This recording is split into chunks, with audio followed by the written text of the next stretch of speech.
combat arena, come back. I like us to stay, but we're always in a combat arena, come back. We fight to the death, yet it ends up in bed. I'll raise up my shield and then you take out your sword. You say the truth, you say it was called for us to be together, but you tell me that 'cause we're in love.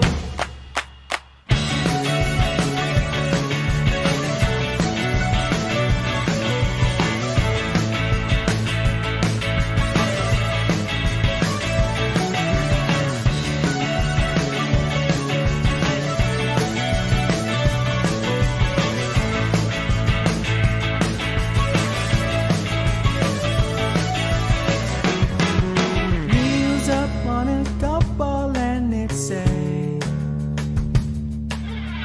that Neil is getting all so crazy. Am I safe to say I'm Neil 'cause I'm losing my mind? So I looked out. Oh, I guess it's me. I'd rather be in the combat arena, combat. I'd like us to stay, but we're always in a combat arena, combat. We fight to the death, yet it ends up in bed. I raise up my shit and then you take out your sword. You say the truth, you say it was called for us to be together, but you don't mean it 'cause we're in love. On second thought, we made quite the team, you know? Maybe we can work it out. You have your differences and I have mine. Wait, let me just rewrite the lyrics a little bit. 1 second. Come back, Maria, come back. I'd love us to stay 'cause I know you'll always come back, Maria, come back. You've walked out the door, but it can't be too late. That message you read wasn't what it looked like. Ladies and gentlemen, boys and girls, welcome back to the Sam Redgate-Large channel. Thank you for your patience for there. I was just making sure that everything was all sorted and all set up correctly for you guys so that we could get ourselves underway. And, sort of sorted with it all. And we've come on a little bit earlier because since I was last streaming, I do believe a lot has changed in terms of the way that Chelsea Football Club, the position that they are in currently, whatever it may be, it has all changed massively.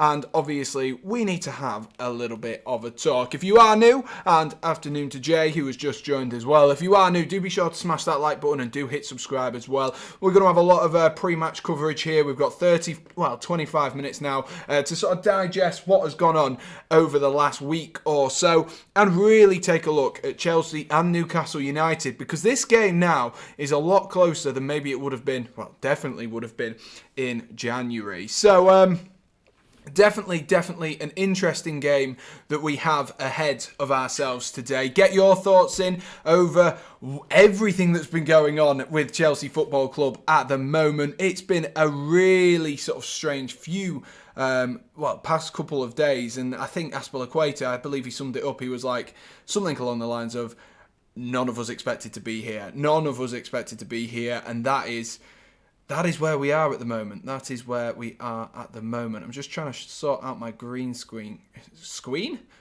quickly, because it's, for some reason, depending on the light, it just completely ruins itself. But afternoon, Wiki Ticky, how are we doing as well, mate? Good to see you in the chat. Let me get my water bottle, and then we can talk Chelsea and Newcastle United. So we've got plenty to talk about, like I say. Hopefully you guys like a bit of a change to the setup. Still trying to get this timer in the top left to be sort of sorted better, but I'm going to have a little bit of a Google, have a little bit of a gander, and try and get it so it looks a bit fresher and a bit cleaner. But there is plenty to talk about, and obviously I'm going to start off, and I will address the elephant in the room, that Chelsea are now frozen. Obviously some of the memes have been quite funny. I will give a massive shout out to the guy who came up with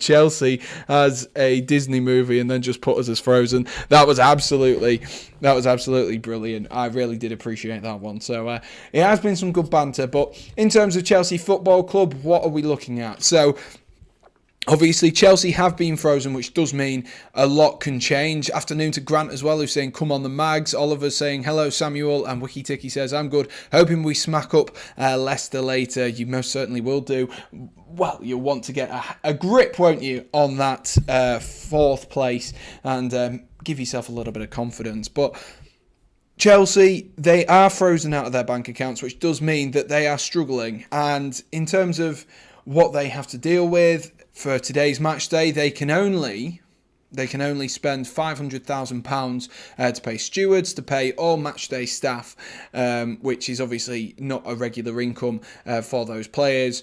The contracts, for example, your football players, the people who are still working there, who work in the club on a day-by-day basis, they will be honoured, but it is slightly different the way that this is being set up. The government has made an exemption so that Chelsea can still function to some degree, but obviously those that £500,000 usually on a match day, Chelsea will spend £1 million per match day, which is obviously a huge. It can be done. It definitely can be done to have the stewards in place, and of course it will be an emptier stadium today as a result of them not being able to sell away or home tickets, but it will be difficult for them. Actually, this one might be slightly different because of the way that the tickets are sold. So it might already be that the tickets have already been sold. So we'll have to wait and see about that, because obviously they've got to implement it somewhere, and to go to some of the Newcastle fans who've paid all this money on trains, etc., to come down to Stamford Bridge, it might be a little bit of a joke, if I'm honest with you, if they cancelled that. But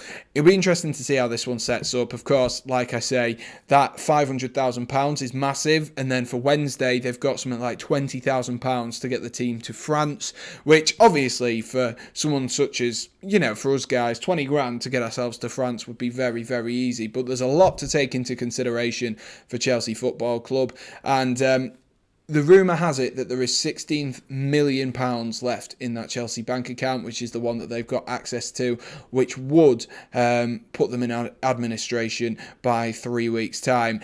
It won't get to that. I know it won't get to that, because the government aren't going to let 500 jobs go in this climate for the sake of it. It will impact England and particularly that part of London more than it will Roman Abramovich and the Russian regime and what they're trying to stop and prevent. It will affect us more. So I think it's important that has been done, that we have to do something about it, but also in the same, it's not really going to have too much of an impact. And I think the government, with a club that is the best in Europe and the best in the world, or at least it's won everything in that sense, with the Champions League and the Club World Cup, it's very, very unlikely that the government are going to go, yep, just chuck them into administration. They don't want to chuck any club into administration. We've spoken about that before. They've spoken about it with Derby County. So it's very, very difficult. I don't think that this will roll on. To be honest, I don't think it'll roll on very far at all. I think we'll get to maybe in a week's time, Chelsea most likely will have a new owner. I think that'll be how it is. At the end of the day, Roman Abramovich wants £3 billion for Chelsea, valued at £15 billion. Yes, it's what, a fifth of what he earns or what he's worth. But when it's that much money, it's going to be really difficult. It's going to be really difficult for Chelsea to be sold, but he won't notice it. He won't notice that money if it doesn't get sent to him. So it's very, very difficult to weigh up this one. Very difficult. But this has had the effect that now Newcastle, to be honest with you, I think they come into this pretty much 50-50 with Chelsea here. Because obviously what you've got to bear in mind is, yes, on paper, you look at the teams, and we'll get onto the teams in a second. On paper, you look at the teams and you go, yes, Chelsea should win this. They definitely should. But what Newcastle have at the moment is that form, that they've finally got their new manager or new owner bounce. They're in some brilliant, fantastic form.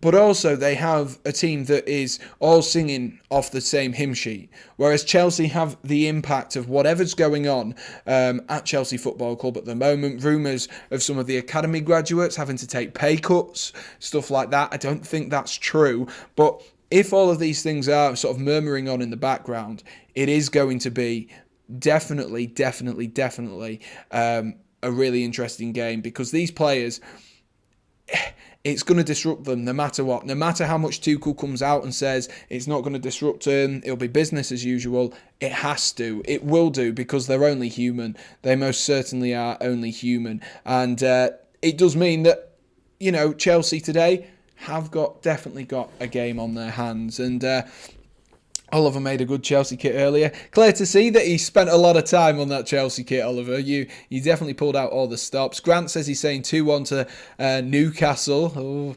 Oh, black and white tsunami. Grant's here to offer us an opposing opinion for today. But I do think Newcastle do come into this in good enough form and what's the word? With enough momentum to cause Chelsea some problems. Most definitely, absolutely so. And let's see. Oliver says Tuchel won't let them in, won't let them see. Be always. What are you singing? What are you singing, Oliver? What are you singing? And we'll see how Chelsea play. Exactly, Wiki Tiki. We will see how Chelsea play today. It's going to go down to. I think it's going to be a close one. This one, to be honest with you. Like I say, all the off the field stuff definitely will impact Chelsea. Definitely. But let me switch over and let's talk teams for today. And as you can see, I've gone a little bit too low there. Nearly cut off the top of Mankio's shirt. Apologies, Mankio, a staple player in my fantasy footy team for absolutely no reason other than the fact he gets regular game time and, he's a cheap defender. Newcastle will look to counter, but Chelsea really control games. They haven't. Wow, Sam hasn't watched Frozen. No, I'm way too old to have watched Frozen, and I don't have any younger siblings. So, I'm too old to have watched Frozen without having a younger sibling and not having had a. I think maybe Erin would have probably wanted me to watch it, but I haven't been with Erin. Particularly when there's been a buzz around Frozen or Frozen 2. But anyway, that's enough talk about Frozen and Chelsea Football Club's links to being Frozen. But we have a team today for Stamford Bridge, and which will rock out, should I say, at Stamford Bridge. And that team it's got a couple of changes, I do believe. No Thiago Silva for today. Eduard Mendy starts in goal with Trevor Chalobah, Antonio Rudiger and Andreas Christensen. Obviously the change there being Rudiger for Thiago Silva. I believe Rudiger didn't play in midweek in that. Who did we play in midweek? Why has that gone from my head? God, it's been a long week. It's been a really, really long week. But whoever we played midweek, who did we play midweek? No one tell me. I'm going to work this one out. Havertz scored like a worldie right at the end, didn't he? It wasn't Brighton. What? If it was Brighton, I'd have known, because Luke Links would have messaged me saying you got lucky. We were 2-0 up. And then they scored one from a penalty. Oh my God. Honestly, that's gone from my head. I cannot tell you who we played 3 days ago. How mental is that? It's been a long week. But we'll move on. Rudiger is starting for today. Probably a deserved break in midweek. And then the four across midfield is Hakim Ziyech, N'Golo Kante, Jorginho and Malang Sarr. We can probably say it's looking more like a 4 at the back. I can't see Malang Sarr flying up and down that left-hand side. Norwich! Thank you, Wiki. Thank you. Oh, God, I could not think. I could tell you what the score was and stuff, but I could not think. Malang Sarr, I think it'll be a 4 at the back rather than a 3 at the back, with maybe a 4-2-3-1 with Mount in the middle, Hakim Ziyech off that wide right, and Timo Werner off that left, and then Kai Havertz through the middle. But Hakim Ziyech, we've seen him play as a little bit of a wing back for Chelsea in recent weeks, so maybe that could work. I'm just a little bit cautious and conscious that Malang Sarr isn't the best in terms of a wing back. He's a solid left centre half when we need him and a centre half when we need him, but he's not the best as a wing back, so that is why I think it might change in game, but we'll have to wait and see. Most certainly. Glyn says, Marcus Rashford will provide the Chelsea players with packed lunches. I know, Glyn, honestly, I would take anything at this point. He would provide them with packed lunches to go to France with. That'll be absolutely fantastic. Welcome to the channel, Glyn. Lovely to see you.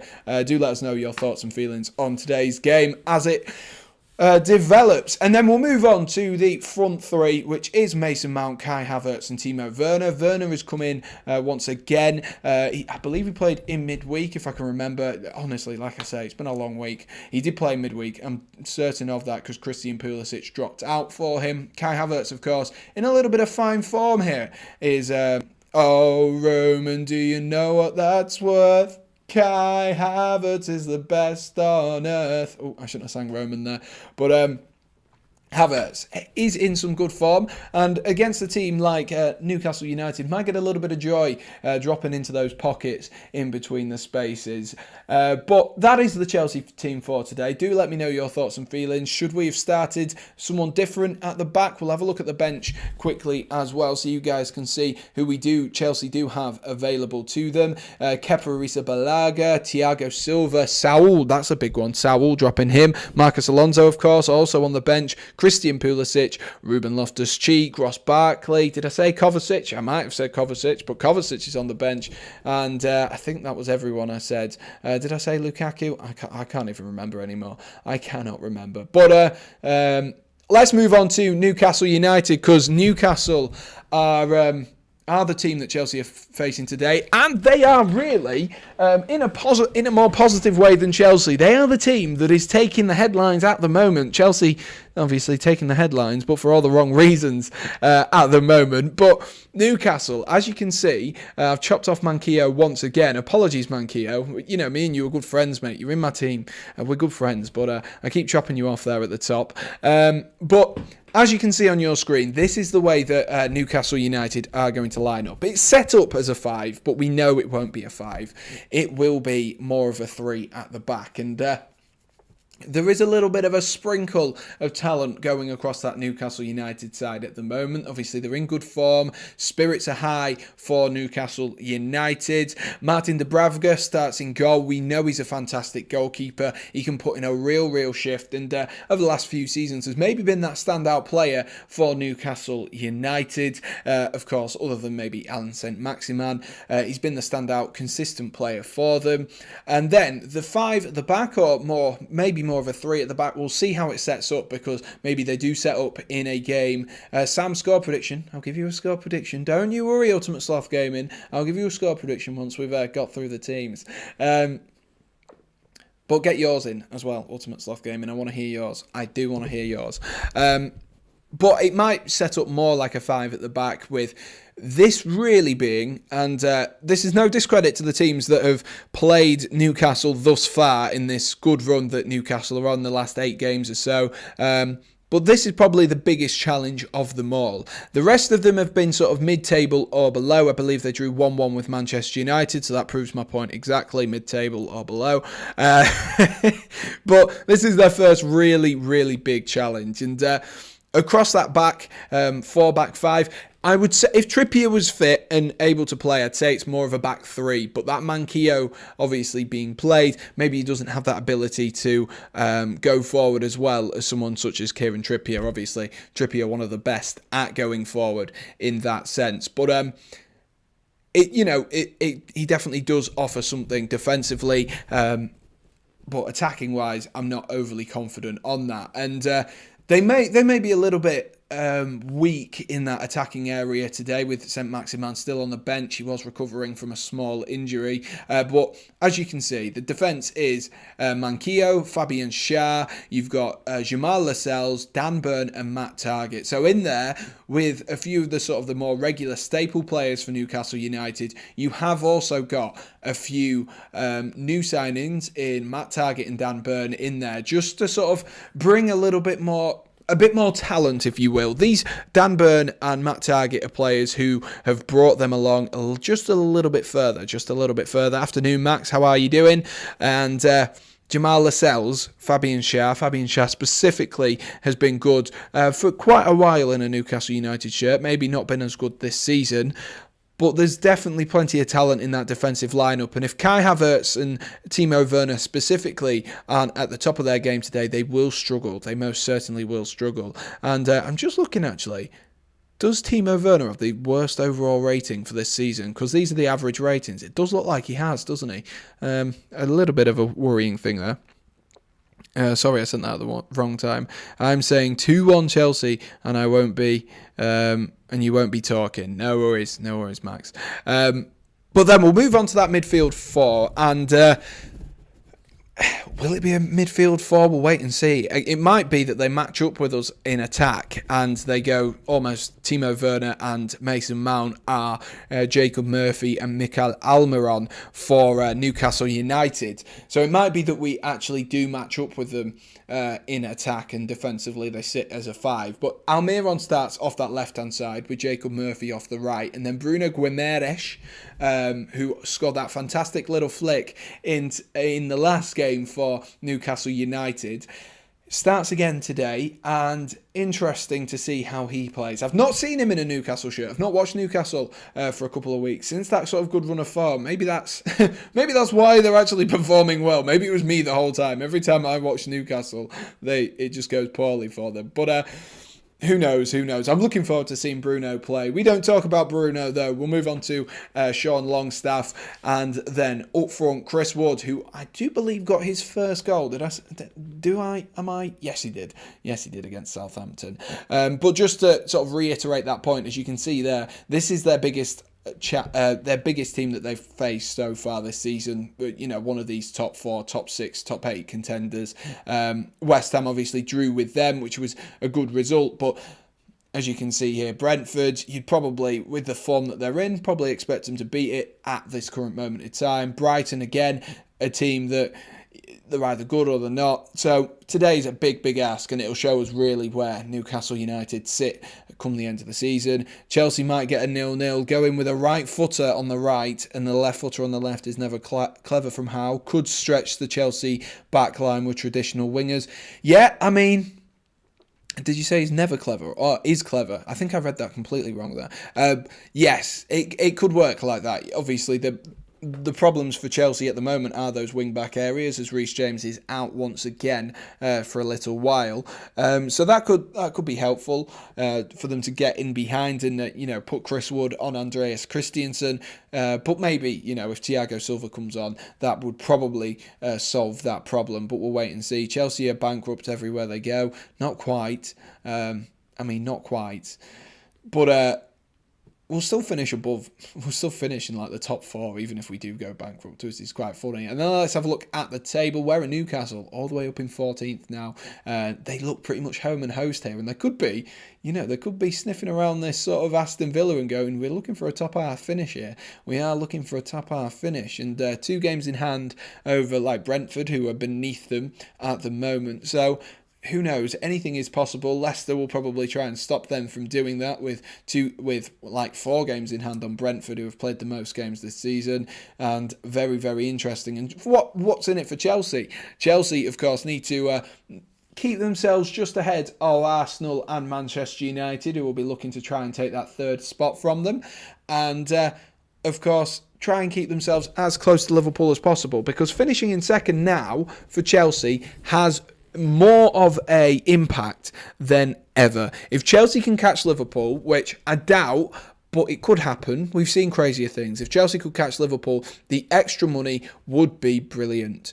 Would be absolutely brilliant. And, depending on where we're at next season, it could be phenomenal for Chelsea if they can get into 2nd place, because I don't know if you guys know, but the way that they split up the sum of money for clubs in the Premier League depends on where you finish. So, which is why for a team such as like Newcastle, if they finish in 9th this season, that would be tremendous for them. Maybe not Newcastle, but for say Brighton, a team that doesn't have too much money, that'll be tremendous for them, because they can then go and spend that extra money for finishing in the top half. So for Chelsea, really important that they win today and keep that pressure just slightly on Liverpool, and just make sure Liverpool don't go keep looking in front of them and keep looking at Manchester City, and maybe Chelsea can just make the most of that. If Liverpool and Manchester City are so focused on each other, maybe just close that gap just a little bit, and of course need to keep themselves away from Arsenal as well. But let's go back to the main screen for us. We are about 5 minutes or so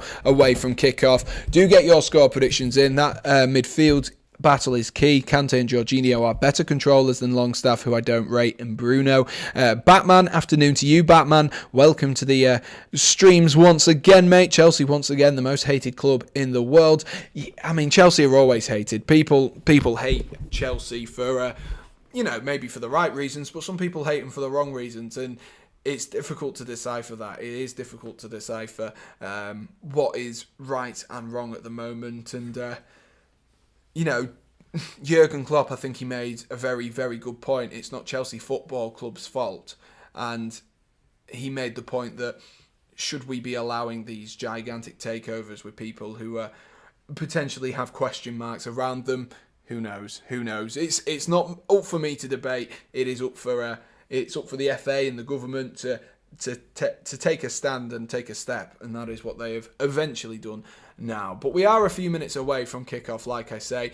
My score prediction for today is I think this is going to be a really close one, and I could almost see maybe a little bit of a comeback from either side, whether it be one side takes the lead, the other one then fights back, that kind of thing. Let me just turn this down, blimey.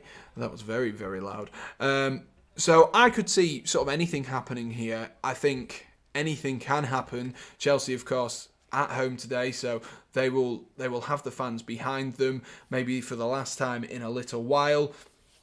But I think I will go with Chelsea to win 2-1 today. 2-1. It'll either be 2-1 or it'll be 1-1. That's what I'm going with. I think it's closer than people maybe give credit for. This graphic is just putting Chelsea as a 4-3-3 as well, with Ziyech dropping in inside and moving a little bit further forward. So interesting to see how Chelsea will set up in game. Just a reminder, guys, if you haven't already, do be sure to smash that like button for us and do hit subscribe as well. And of course, yesterday, if you missed yesterday's upload, it was from Manchester City versus Sporting Lisbon, the vlog.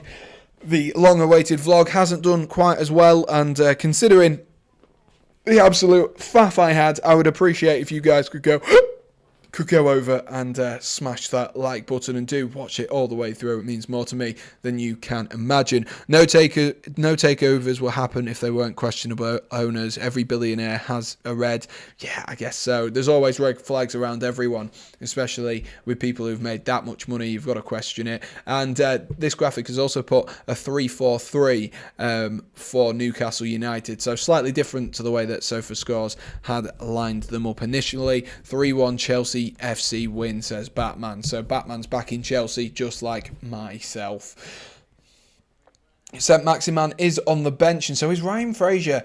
Two players who have been in good form since this recent Eddie Howe improvements, but a few changes today to get a few of those extra players, maybe a few players fighting to prove that they need to be here come the end of summer. So a lot to prove for both sides. Oh, what a long week it's been. What a long week it has been. And I'm back at work tomorrow. It feels really strange because obviously I was at work yesterday. I don't know if you saw my community post, but I was at work yesterday, and I keep thinking today's a Saturday, but it's not. It is a Sunday. Is it just me, or is Alan Saint-Maximin starting drift off form? I mean, he's been a little bit injured at the moment, so potentially. But I think with Alan Saint-Maximin, if you start him from the beginning, I think that's where he starts to really do well, because he creates those, very much like, almost like Eden Hazard used to do. He would wear down a defender, and then when they switch off, that's when Alan Saint-Maximin will strike. What kind of shirt is Chelsea players going to wear? I don't know. This is another big question, because they said that 3 are no longer going to be sponsoring Chelsea, which is why I'm wearing my old top, because if you're not going to sponsor Chelsea, I'm not going to rep your kit with a sponsor on it. because this is obviously for the club itself, which exists outside of Roman Abramovich. Chelsea FC, the club, isn't owned by, like, the name isn't owned by Roman Abramovich. So Chelsea FC will always be slightly different. We are underway there, and always forget to do that stream timer, but we are underway. Chelsea playing in their regular kit, as probably as suspected, but they are in their regular kit, and Chelsea will be looking forward to hopefully getting a good game in and making sure that actually they don't, what's the best way to say it, that they don't, that they make the most, is what I'm going to say, of having those fans in the stadium for today, because things will change over the next few weeks. Things will change, and that's a lovely ball there from Rudiger looking for Kai Havertz, and Kai Havertz has won a free kick, nice and early. There was tight marking from Jamal Lascelles, who just accidentally caught an arm in the face of Kai Havertz. So, like I do say, guys, if you are new to the Sam Redgate-Large channel, do be sure to smash that like button forwards and do hit subscribe as well. That would be absolutely fantastic. And I can see we've gained an extra subscriber, so even better. We are on 5 likes. If you can try and get us up to that 15 barrier, that would be absolutely fantastic. Lovely ball there into N'Golo Kante. Dropped off to Kai Havertz, though, and Kante's picked up the ball once again and rolls it into Mason Mount. Mount finds Werner. Back into Mason Mount. Mount goes to Kante. Kante running in behind here, looking to pull one back. There was Chalobah who was arriving at the back there, who seems to be starting at right back. And Christensen! Oh my gosh! I thought that was going to fly in. I had flashbacks to his goal for Denmark at the Euro 2020 last year, and it fell nicely for him. He's hit it well from about 25, maybe 30 yards out there, Christensen, and it's not far away. I tell you what, that would have been some start for Chelsea. He's hit it well, just over the crossbar. A good start for Chelsea, though. Positive movement as well, and a lot of players making those runs in behind. That's what they'll need to do today. The defensive play has been good for Newcastle under Eddie Howe since the January transfer window, and Mason Mount's going to drive into some space here. Here goes Mason Mount. Sean Longstaff, trying to get back at him. The pass, though, Sean Longstaff just managed to do enough there, as the pass was a little bit wayward. It's very, very open at the moment, this game, as Longstaff picks it up once again. Here's Dan Burn. The gentle giant rolls it into Matt Targett. Targett looks for the feet of Chris Wood. Wood does well there to take that away from Rudiger, but well read there by Christensen. And Chelsea, calm as you like with Trevor Chalobah, get the ball away. Flicks it down the line to Havertz. Here's Ziyech. Lovely football from Chelsea and Newcastle, to be fair, at the moment. Both teams trying to play the ball around quickly and move it with intent. Malang Sarr up this left-hand side. Lovely ball to roll in Timo Werner. Werner, can he look up and pick out a man here? He's played it onto Jamal Lascelles, and that'll be the first corner of the game. 3 minutes in. Both sides already showing that they are able to pass the ball around and do a good job. 3 and Hyundai suspended their sponsors. I know, not great. I don't understand why they don't take the 3 off the shirt, because I guess the thing is they will want to make sure that when it comes to it, that Chelsea still have a sponsor, and they'll be like, look, we still had we gave you free sponsorship, sort of thing. Ziyech whips in the corner onto the head of Rudiger there, and it's gone out. Has it gone out for another Newcastle corner? Rudiger's fuming there. He's fuming, and the referee has had a word in his ear, I think, from the linesman there to overturn that one. What do they replace the 3 with? They should just keep it for the kit for the rest of the season, and then from next year have the sponsorship end. Nothing wiki-ticky. They don't have a sponsor. It would just be... It'd just change. It'd just be empty. It might make the kit look a little bit better. Ziyech whips in this corner again. Cleared at that front post by Jamal Lascelles again. Ziyech picks up the ball from the rebound. And Bruno Guimaraes getting stuck in for the first time in this game. And he rolls it back to the goalkeeper. I think Kai Havertz would have been offside there had he touched it. I was questioning that just a little bit. But yeah, I think the reason they keep it is almost just to keep them on the good side, like, oh, we've given you free sponsorship here for 3 in Hyundai, so maybe that's the reason. Just leave it. The season is almost done. I mean, yeah, it is, but it's also a lot. you would pay a lot, wouldn't you, to have your shirt sponsored on Chelsea for even just one game, let alone we've got 11 games left of this season, plus any Champions League, FA Cup ties. Here goes Timo Werner. He's done really well there. Good touch from Timo Werner. He's dummied the ball nicely. He's cut back on himself once again, Werner. He's looking sharp so far in this game. Malang Sarr picks up the ball. Drops it off to Antonio Rudiger. Rudiger into Christiansen here. Christiansen has a little bit of space. Is he going to look to play the ball around? Drops it back to Rudiger. Rudiger looking for the feet of Kai Havertz there. The touch from Havertz was a little bit dodgy, and Sean Longstaff can eventually get in. Kante looking to put a press on Dubravka. So Chelsea, it looks like business as usual for the time being. And of course, the stadium is full today. Like I say, I did think it would be the next few games potentially that Chelsea start to feel the real implications. Maybe the game in Lille. It depends if those transactions already went out for Chelsea Football Club to arrange them. You would think that Chelsea have already had the game in France sorted, and obviously today it looks like it has been already sorted. These will be done sort of 2-3 weeks ahead of schedule if you already know when it's already going to happen. So you would like to think that they're in a good position in that sense. There is a 3 in my town, and I'm like, oh look, it's Chelsea's sponsor. Exactly. Kante tries to win the ball back up high there, but apparently a foul on from Kai Havertz. Chelsea starting bright though, definitely starting bright, and look like they've got a good attitude as well here. Chelsea so far dictating possession as we would expect. Long ball over the top there, looking for, I believe that was Chris Wood trying to make a darting run in behind, but Chelsea recover it, and Newcastle now have the ball themselves. Bruno finds Matt Targett, who comes back to Dan Burn. Every time I see Dan Burn, I'm like, look at the size of him. Honestly, he is. I don't get how he's so tall.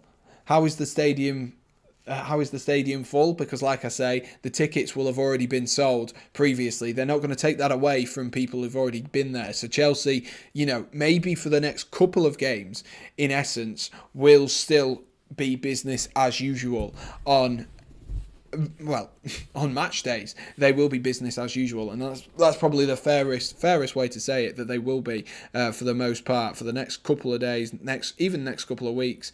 They will be business as usual, because it's not like it happens instantly, is it? No, definitely not. It doesn't happen instantly. It can be sort of, I don't know the best way to say it. You plan and you prepare for stuff over a course of a few weeks. So like a lot of these tickets will have been sold before they were frozen on Thursday night or whatever it was. So they've already got the money. There's no point in not letting the fans in, and the fans would be fuming as well. And the stadium is full of season ticket holders and stuff. It isn't just that, like I say. There will be that gradual sort of flood in, if you will. What's the best way to say it? A few fans who have already bought tickets previously. But 8 minutes on the clock, Chelsea making a good positive start here. And Josh has got 87 people in his stream already. 87. God, I wish I could have that. That'd be absolutely fantastic, wouldn't it? That'd be absolutely brilliant. Wow, absolutely. Here goes N'Golo Kante. I was just going to look at the scores on the doors as we stand, but Werner's given the ball away anyway. Kante might be able to nick that back as Mason Mount battles with him, and Jorginho's just clattered someone there accidentally. But the referee waves play on as Newcastle might have an opportunity here to move the ball forward.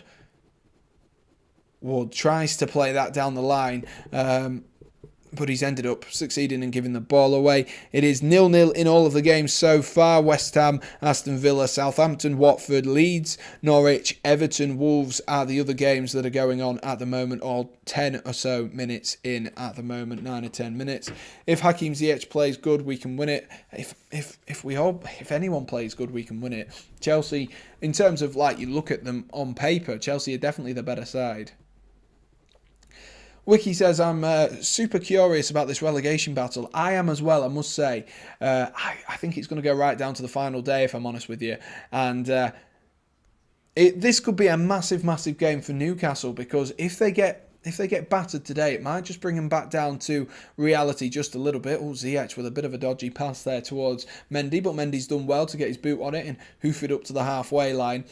But yeah, it could bring them down just a little bit to reality because everything's going well at the moment. They're on this lovely unbeaten run, second in the form table. Well, first in the form table, second depending on how Liverpool play, as they've played just slightly more than Liverpool at the moment. So it will be a reality check if Chelsea do turn up today and absolutely slaughter them.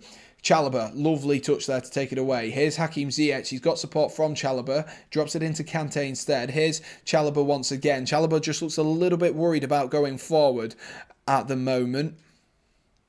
Rudiger clips one forward. Looking for Ziyech once again. Cleared that time. It falls to Timo Werner. Havertz might be able to get this one down. He's done well there to header it down to Jorginho. Jorginho drops it to Malang Sarr. Here's Mason Mount. 1-2 with Jorginho and with Timo Werner. Ends up going to Rudiger instead. Rudiger's going to try glide past a few players. Drops it off to Malang Sarr. Chelsea applying the pressure at the moment. Being patient though. Trying to find a gap in this Newcastle United defence. Might tune into Leeds but keep you on, Sam. No worries, Wiki. Do whatever you fancy. Do whatever you fancy at the end of the day. Mason Mount here drops it into Timo Werner. Werner tries to squirm himself away from Lascelles there, but Lascelles is coming again. That's his second foul of the game already, 11 minutes in. He's going to have to be careful because I'm sure the referee will be more than aware that that is his second foul of the game. Not big fouls, but he definitely will be more than aware of that. Definitely.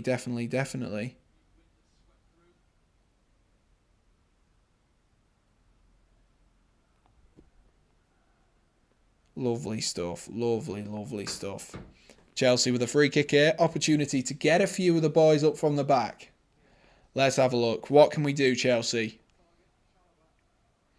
I'm really annoyed that this is almost... Ooh, that was a good ball in. It was looking towards Christiansen there.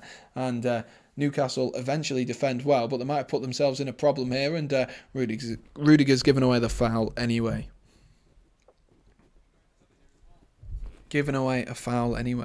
I scored a goal on FIFA where Son shot, keeper saved it, back to his own player and then went in. Oh, that does not sound fun. That is controller breaking stuff. That controller breaking stuff.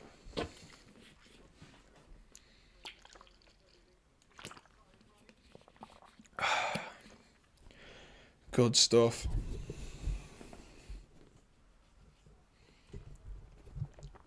Dubravka clears the ball up the field following that foul. A little bit of a miscommunication there between Jorginho and Rudiger. Rudiger ends up clearing this time. Headed back into what by Lascelles. It's a bit of head tennis at the moment. Can either team get the ball down? There we are. Mason Mount's got it down. And Longstaff puts in a great tackle. Lovely battle in between the two of them there. And I think that was a bit of a 50-50 there, ref. I think both of them were doing it to each other. I think you should have just let the play go. But Longstaff has managed to win himself a foul. I'm not sure there was too much in that there. Both players doing... Yeah, to be honest with you, Longstaff has lent into Mason Mount. Mount's just moved out the way. Not quite sure on how you've given that, ref. I don't think I'd have given a foul either way, personally. But, God, Mason Mount needs a haircut. Jesus. But they do have an opportunity here to clip the ball forward. Fabian Schär is going to clip this one forward. Why is my watch going off? It's not supposed to go off. It's on my arm. Oh, Leeds have scored, and so have Watford.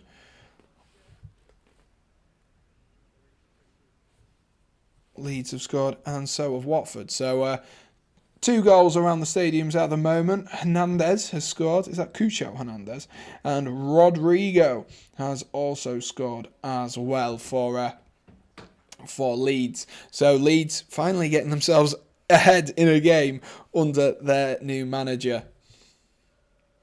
Rudiger into Werner, into Jorginho. Lovely play there by Chelsea. Werner had a bit of green grass in front of him, but he's opted instead to go towards Kai Havertz. Havertz goes past his man, but Miguel Almiron comes back in, who is on that right-hand side wiki, just in case you were wondering. Malang Sarr is going to put in a ball there, looking towards... Hakim Ziyech at that back post, and it's gone out. So yeah, it looks like Jacob Murphy's on this left-hand side, so it will be the opposite of what we said, with Murphy looking to cut in and Almiron looking to do the the same from that right-hand side. Really want Leeds to stay up for the Prem and the really great derbies. I hope they stay up if Huddersfield Town go up, because I'd love to see Huddersfield Town versus Leeds United in a derby. That would be fantastic. It'd be great to see. The Pride of Yorkshire versus Leeds. That would be absolutely fantastic. Absolutely fantastic stuff. Who knows? I mean, admittedly, Huddersfield on Friday did bottle a 2-0 lead, but, you know, with a good run, there's always a few blips, and they still manage to keep themselves unbeaten and still take a point from that. Against a West Brom side as well that are more than capable, just maybe aren't finding the form at the moment. Hopefully Chelsea don't have similar worries against a black and white team today like Huddersfield did on Friday against West Bromwich Albion. Leeds versus Huddersfield would be fantastic. I know I'd love to go to one of them. Well, it would be absolutely jam-packed. But if I could ever get tickets to a game, I'd love to get one to that game. Christiansen, good touch there. Drops it into Jorginho. They're moving the ball around nicely. Newcastle putting a press on. Definitely putting a press on and maintaining a press at the moment. Definitely would be a game to watch live. I know it'd be fantastic, wouldn't it? People forget the Huddersfield and the PL not that long ago. I don't think people forget. I mean, I don't, definitely, because it was I was at uni. It was 3 years ago. That'll tell you. First year of my university. I watched them against Leeds. Who am I thinking of? Fulham. That's who I was thinking of. I was thinking White. So I thought of Leeds instead of Fulham. And I also saw them against Bournemouth. The Bournemouth game, they did get battered 3-0. To be honest, if Huddersfield go up, I'd be surprised. I'd be very surprised if they stayed up. They've got a lot of half decent Championship talent. It's just everything's going right for them at the moment. They've got no real Premier League talent. It's not like when Fulham go up, you know I mean, admittedly, they are a yo-yo club, but you look at some of them and go, oh yeah, they could play in the Premier League. Whereas Huddersfield, I'm yet to see that really. 16 minutes on the clock. Has there been I'm trying to think of big opportunities that have been in the opening 15 minutes. The strike from Christiansen within 2 minutes was probably the best of the opportunities so far for either team. Newcastle yet to create anything at all in terms of clear cut. Chelsea, again, haven't created anything clear cut, but dominating possession as you would expect.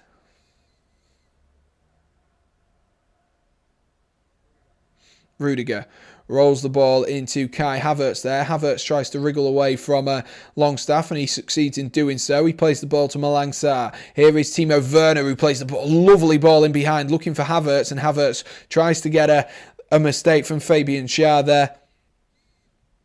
Huddersfield could make some smart moves in the summer. We'll see. Absolutely. This game's been dead. I don't think it has. There's been some nice football, Oliver. There's been some nice football.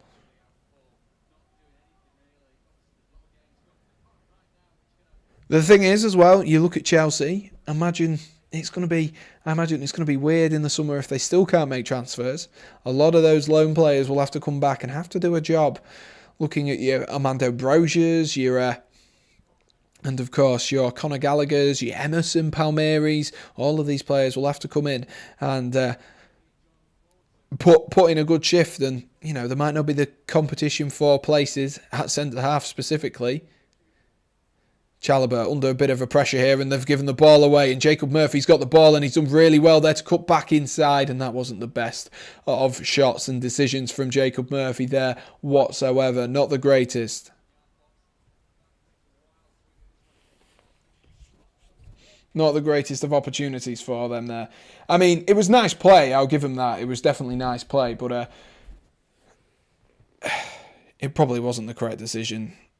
And I'm using that very, very loosely. If I'm honest with you, definitely not the right decision. Definitely not the right decision. Chelsea looking like they're going to play out from the back once again.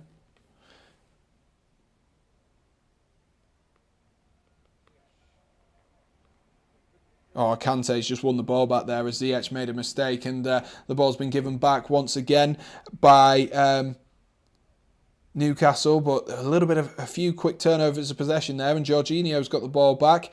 Christiansen plays the ball into Edouard Mendy. You really need better quality of squad midfielders and attack. I mean, it's just that they're out of form. That's the problem, Wiki. That is the problem. They're just out of form. Like, there's no doubt there is talent there, but it's just they're so out of form at the moment. So out of form. It really makes it difficult.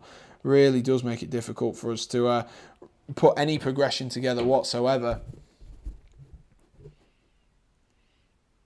Who knows, some of the young players could do their thing next year. Yeah, it seems to be a Chelsea thing, doesn't it, to have these kinds of players come through and actually put in a decent shift. Jorginho drops it into Kante. Kante is going to spread this one out wide towards Hakim Ziyech. Ziyech is he going to try and go past Matt Target here? He's just testing him, trying to see. He's looking up there as if he was going to whip one in. He drops it into Jorginho. Jorginho tries to drop it back to Kante, and Chris Wood's there to pick up that ball. Dropped him really deep, but he's given the ball away to Trevor Chalobah. Ziyech once again.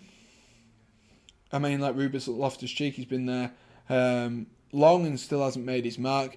The thing is, I think Ruben Loftus-Cheek hasn't made the right decisions in terms of loans for him.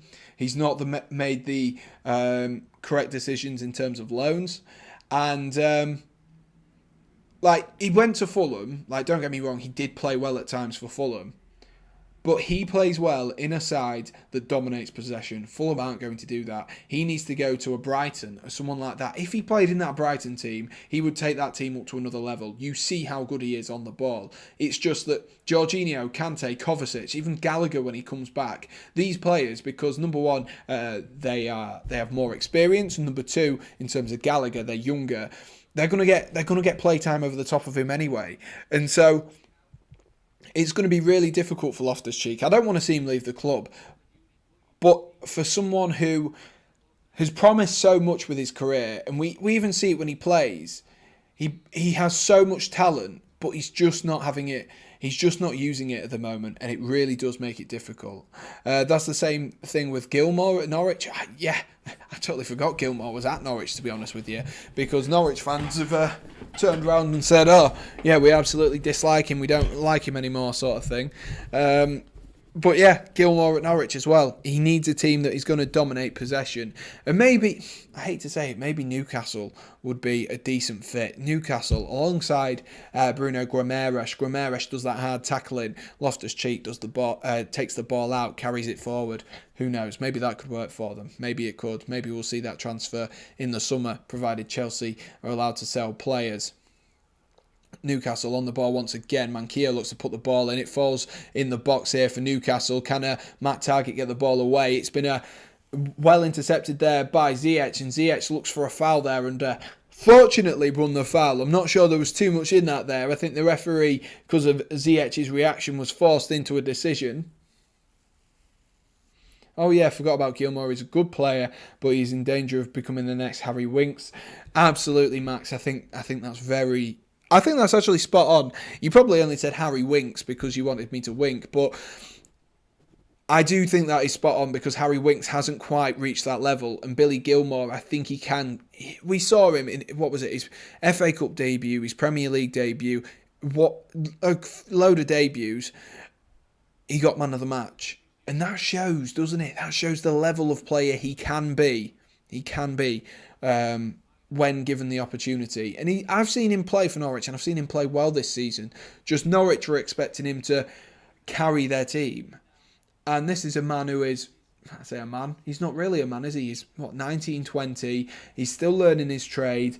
And he's learning a lot from playing more regularly at Norwich, but he's also learnt a lot from the likes of Jorginho, Kante, Kovacic, and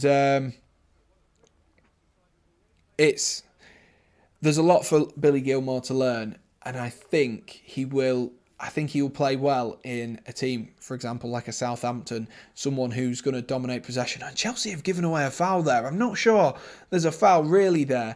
It was a poor clearance in the first place, looking for N'Golo Kante. But Kante's given away a foul there in quite a dangerous position. It was a poor kick from Edouard Mendy. The Newcastle, okay, from that angle it looks more of a foul. There's definitely contact, definitely on Bruno Guimaraes there, but I just think it's a little bit a little bit soft. But so far, there's already been 9 fouls in this game. Maybe going to show us how this game's going to play out here. Targett and Jacob Murphy, the two players over the ball here. I would personally think it would be Matt Targett to whip this one in from the left-hand side. So it's an out-swinging free kick, but also an in-swinging free kick could catch Edouard Mendy off guard. It does look like it will be Matt Targett, though, the way that the ball has been set down. They've got some height in that box, haven't they? They've definitely got some height in that box with Dan Burn in there. It is Matt Targett to whip this one in. He's going to all the way through to the back and into the hands there of Edouard Mendy, who's done well there under a little bit of pressure from Jamal Lascelles. 25 minutes on the clock, and that's probably their best opportunity so far. Newcastle United haven't created much at all. But that being said, Trevor Chalobah was blocked on the way in there as well from an offside position, very similar to Van Dijk being in an offside position when Joel Matip scored in that Carabao Cup final. A very, very long game that was. A very, very long game. 97 people in Josh's stream. Mental stuff. Here goes Mason Mount up the left-hand side, and not quite on the same wavelength there as Kai Havertz. Come on, let's have an injection of something. Jorginho drops it into Kante, and Kante's been spun there by Bruno Guimaraes with a lovely turn. Malang Sarr gets the ball down, though. Rudiger's going to try to skip by a few players. He's galloped into some space there and flicked the ball on to Mason Mount. Can Mount keep that in? He can, just about, up against Guimaraes. He plays it back down the line towards Rudiger, and Rudiger's done well there. He's played it off Bruno Guimaraes, knowing that obviously he's right-footed going down that left-hand side. He's done well. I didn't actually, Sam, but after I said it, I knew you would think of that. Winks isn't that good. He's been very privileged position because of Spurs and have very few decent youth players in midfield in general. I think he's got something about him. I just don't think he's ever reached that height. There's definitely, you can see it sometimes, like you can see that there is a player in there, but I think he's found his level. Chelsea try something different there from the corner, and it was pinged in. I believe that was by Ziyech, who was looking for Mount at the edge of the box. Mount was unmarked, and it was a little bit something different. They're not going to be able to do that again, but Mount couldn't quite get over the ball there as it bounced off his shin and flew over.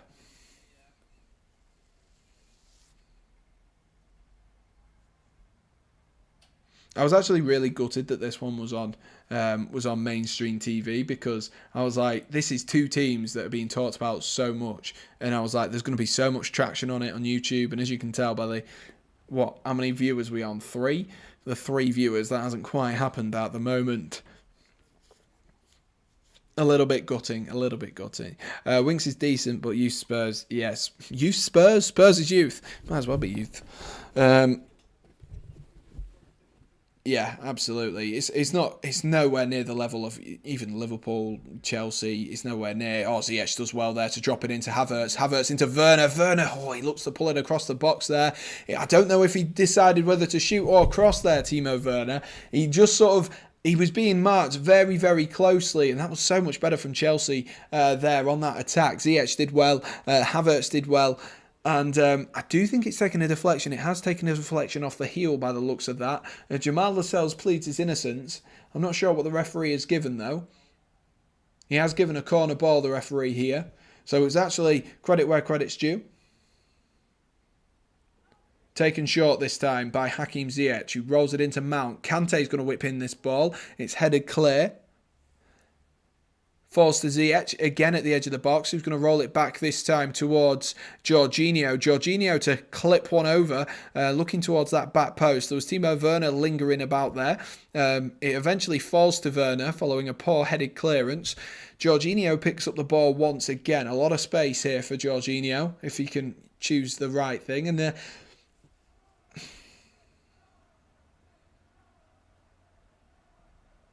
Trevor Chalobah into Timo Werner, into Chalobah once again. Almost got a red card. Are you ahead of me by any chance, Wiki?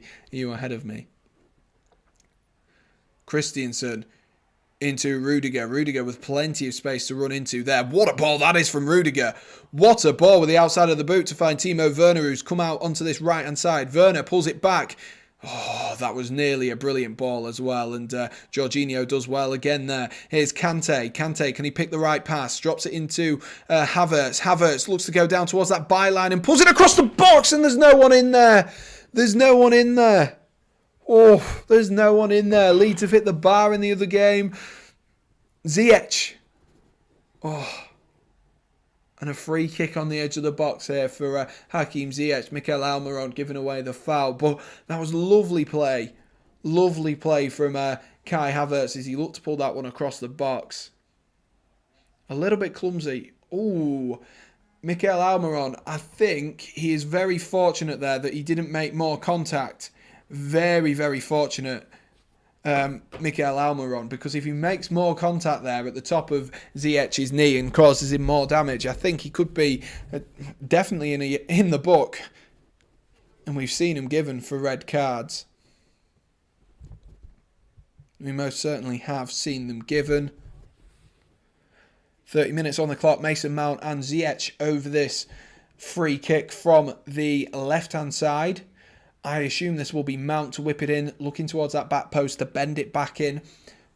Chalobah, Rudiger and Christensen all in the box with Kai Havertz and, of course, Timo Werner. They'll look up to the edge of the box, though. There is Jorginho at the edge. It's going to be Mount! Oh, I thought that was in. I thought that was in the front post there and it hit the side netting. Side netting there from Mason Mount. He tried to catch Dubravka off guard.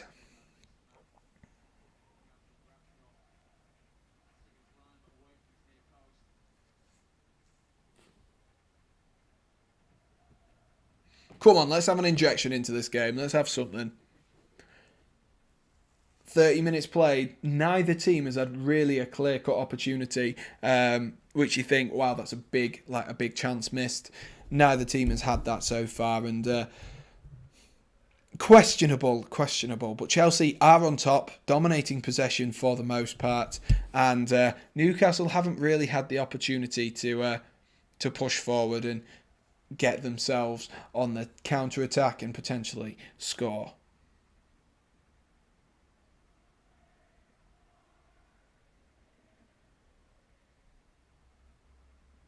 Oh, lovely drag back there, and it's whipped in. Oh, headed clear there by Chalobah, and it might fall to the edge of the box there for Longstaff. And Longstaff, his legs were very, very... Maybe that's why they call him Longstaff. He looked very clumsy with those legs there. Longstaff tries to win it back, but he's giving it to Jorginho. Kante picks up the ball. Jorginho was fouled. Referee's given an advantage. Surely, ref, the advantage has been over there. And he has stopped it. He has stopped it eventually.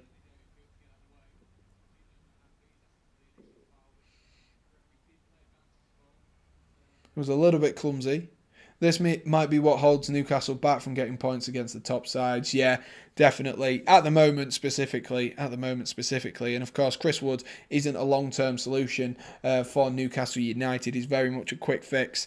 So over next season, they will need to buy someone next season as well.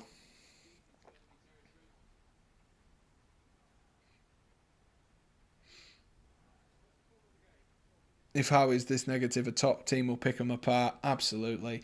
And Chelsea are picking them apart, if I'm honest with you, Wiki. They are picking them apart. They've just not quite had that route through the centre at the moment. Not quite had the route through the centre. But Newcastle, with an opportunity from a corner here. They've got all that height in from the box. In comes the corner. It's whipped on. It's punched clear just about by... Mendy that time, and it comes back out once again, and it's going to be whipped in again by Matt Target, and oh my god, I thought that was in. It was flicked on. I believe Dan Burn was in there, and I thought that was in. I thought that was in by the gentle giant. Chelsea's defending there wasn't great, was not fantastic. They are, of course, about 4 inches shorter than Dan Burn, but someone should be closely marking him, should be more closely marking him there. And Hernandez has scored again. In the Watford game. So Southampton on for back-to-back losses here. Back-to-back losses. Livramento's not even playing. Good job I didn't put him in my fantasy team, eh? Good job I didn't put him in my fantasy team. so close. Oh, Chris Wood was the flick on there. It was flicked on by Dan Burn, and Chris Wood goes up and goes to head it, and it just skims his head. This could be a game for Big Rom in the second half. I mean, I think we say that every week, don't we, Wiki Ticky? I think we say that every week. It could be a game for Chris Wood, but unfortunately, it doesn't look like it will be. For Chris Wood, for Romelu Lukaku. Unfortunately, I don't think it looks like it will be, because Chelsea aren't playing the ball through the centre at the moment, but maybe the shift of formation will help them. It's a little bit stop-start at the moment. Another foul once again. We're going to have a few minutes of added time at the end of this first half, I would imagine.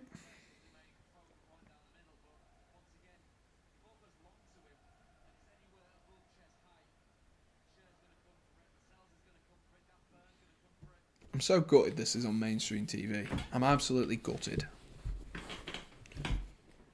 Absolutely. But thank you to those who are watching at the moment, the faithful 3 who are watching at the moment. I really do appreciate it.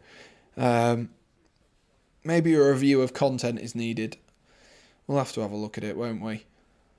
That is the problem with live streams. It's very hit and miss some weeks. Like, we look even just back to 2 weeks ago with Leeds United, Manchester United. It's very dependent on which games are being played and which, of course, are being streamed as well. And you know, with this one being on Sky, obviously it is the main attraction for today, but with a team that, you know, potentially going into administration and a team that are on the bounce, but difficult. It's difficult for me as well to just try and find the balance of when do I stream Chelsea, because I don't want to miss out on watching Chelsea. Could be because there's so many games on today. It'll be because it's the mainstream one. It will be because it's the mainstream one. That will be why.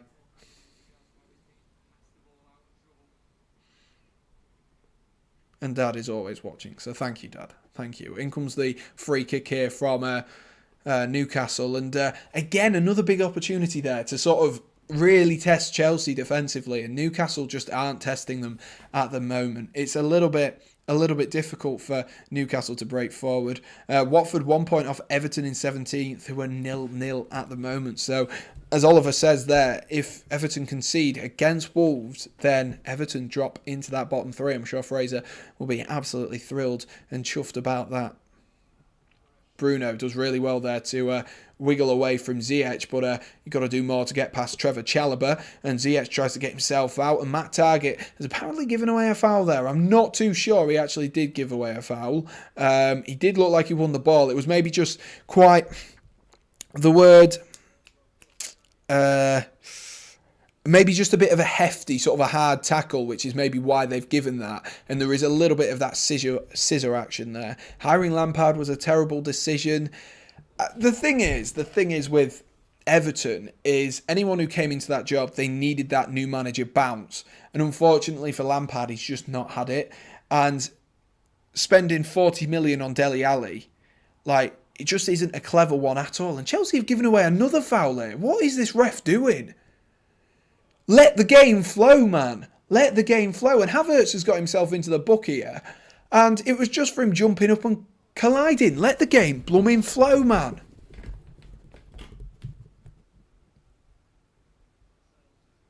And listen, and Dan Burns now having a go at...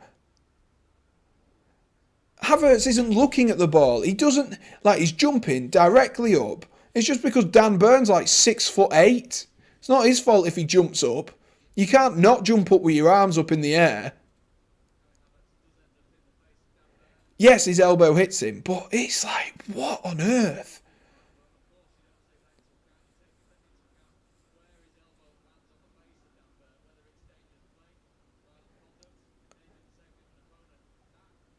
Are they taking this to VAR?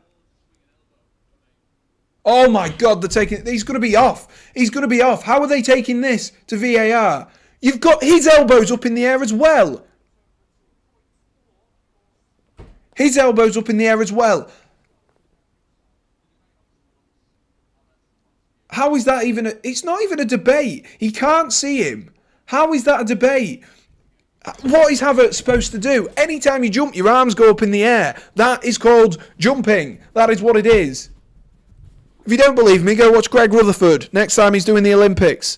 If he's not retired, go watch him and you'll see it. He's 6'8". Of course he's going to jump with his arms in the air. Oh, Dan Burn, shut up, you whining little baby. You're 6'8". Stop moaning about a smaller player hitting you.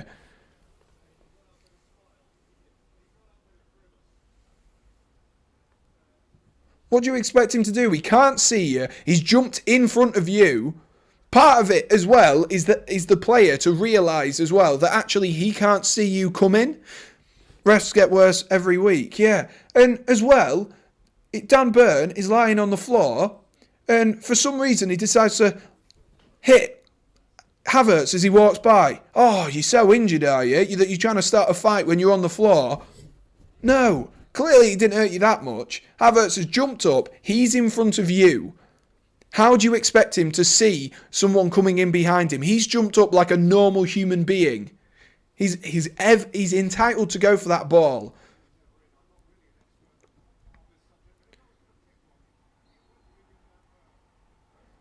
The commentator saying, oh, I wouldn't pick a fight with Dan Burn. What, because he's 6'8" and built like a blooming stick insect?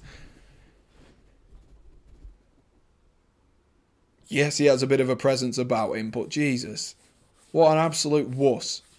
Rudiger pings one forward here. We are back underway, finally, after Dan Burn rolls around on the floor like a baby. That really irritated me, because VAR were discussing this. Like, what do you expect Havertz to do? Not jump up with his... jump up like a pencil? Like a pencil jump? What is that? I don't understand how you can even question it. It's not like he's jumped, looked and then gone, He's just jumped up in the air and his elbows caught him. I don't get it. I really don't get it. But it is only a yellow card for Havertz, but it's just infuriating.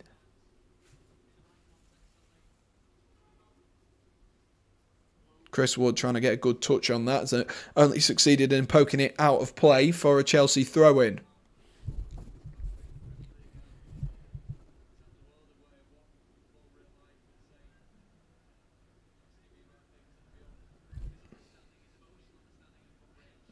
Malangsar takes the throw-in, looking for Timo Werner there, and that pass was a little bit dodgy. Here is the whining crybaby. Plays it into Matt Target. Newcastle seem to be doing well. Well, they're not doing... I wouldn't say they're doing well, Max. I'd just say that Chelsea haven't really been overly clinical. They've not created a big opportunity. Newcastle haven't created anything themselves, so I wouldn't say they've been doing well. It's ridiculous, some of the stuff they look at and actively choose not to. It's really... I don't understand. I really don't understand. VAR needs to be sorted. And the ball was about to fall out of play, and Chalobah tried to keep it on. He booted the ball. It hit Longstaff in the knee. And Longstaff went flying. Oh, God, that was brilliant. That was actually brilliant. If only it happened to Dan Burn, that would have made my day. Or Murphy tries to get his touchdown. Is that going to fall to Chris Wood? And it hasn't quite. And Chelsea able to clear. And there's another foul in this game. The number of fouls that are coming into this game. And the referee's only given out one card to Havertz, who... it was an accidental foul. It's not VAR, it's the referee that used the VAR technology. Yeah, I know what you mean. That's what I really meant to say, was that VAR needs to be had a look at, in the sense of they need to use the technology correctly and they need to redefine the rules of how it's used as well. Malang Sarr going down this left-hand side into Mason Mount, who clips it in towards that back post, looking towards Ziyech, and Chelsea have got themselves a corner. Come on, let's get ourselves a goal. Let's have a bit of good attitude and get the ball in the back of the net. Create a good opportunity. This is the thing I've been saying about Chelsea over these last two seasons. They just don't look like scoring. If Mount doesn't look like scoring, Chelsea don't look like scoring. Yeah, the rules do definitely need changing, definitely. Mason Mount whips in this corner. Is that going to fall to Chalobah? It's headed clear by Chris Wood. Like, the thing is as well, Chelsea, they're not going to have any joy here from corners, because Dan Burn is 6'8". You've got Chris Wood, who's in there, who's 6'3". Trevor Chalobah's like our tallest player, and he's 6'1". So unless Chalobah is able to out-jump one of those, it's not going to happen. We need to try something different. We need to play the ball around them. Use the fact that Lascelles, Fabian Schär and Dan Burn aren't the quickest, and move it fast. Move it fast. Southampton have just scored in the other game as well. Just scored against Watford.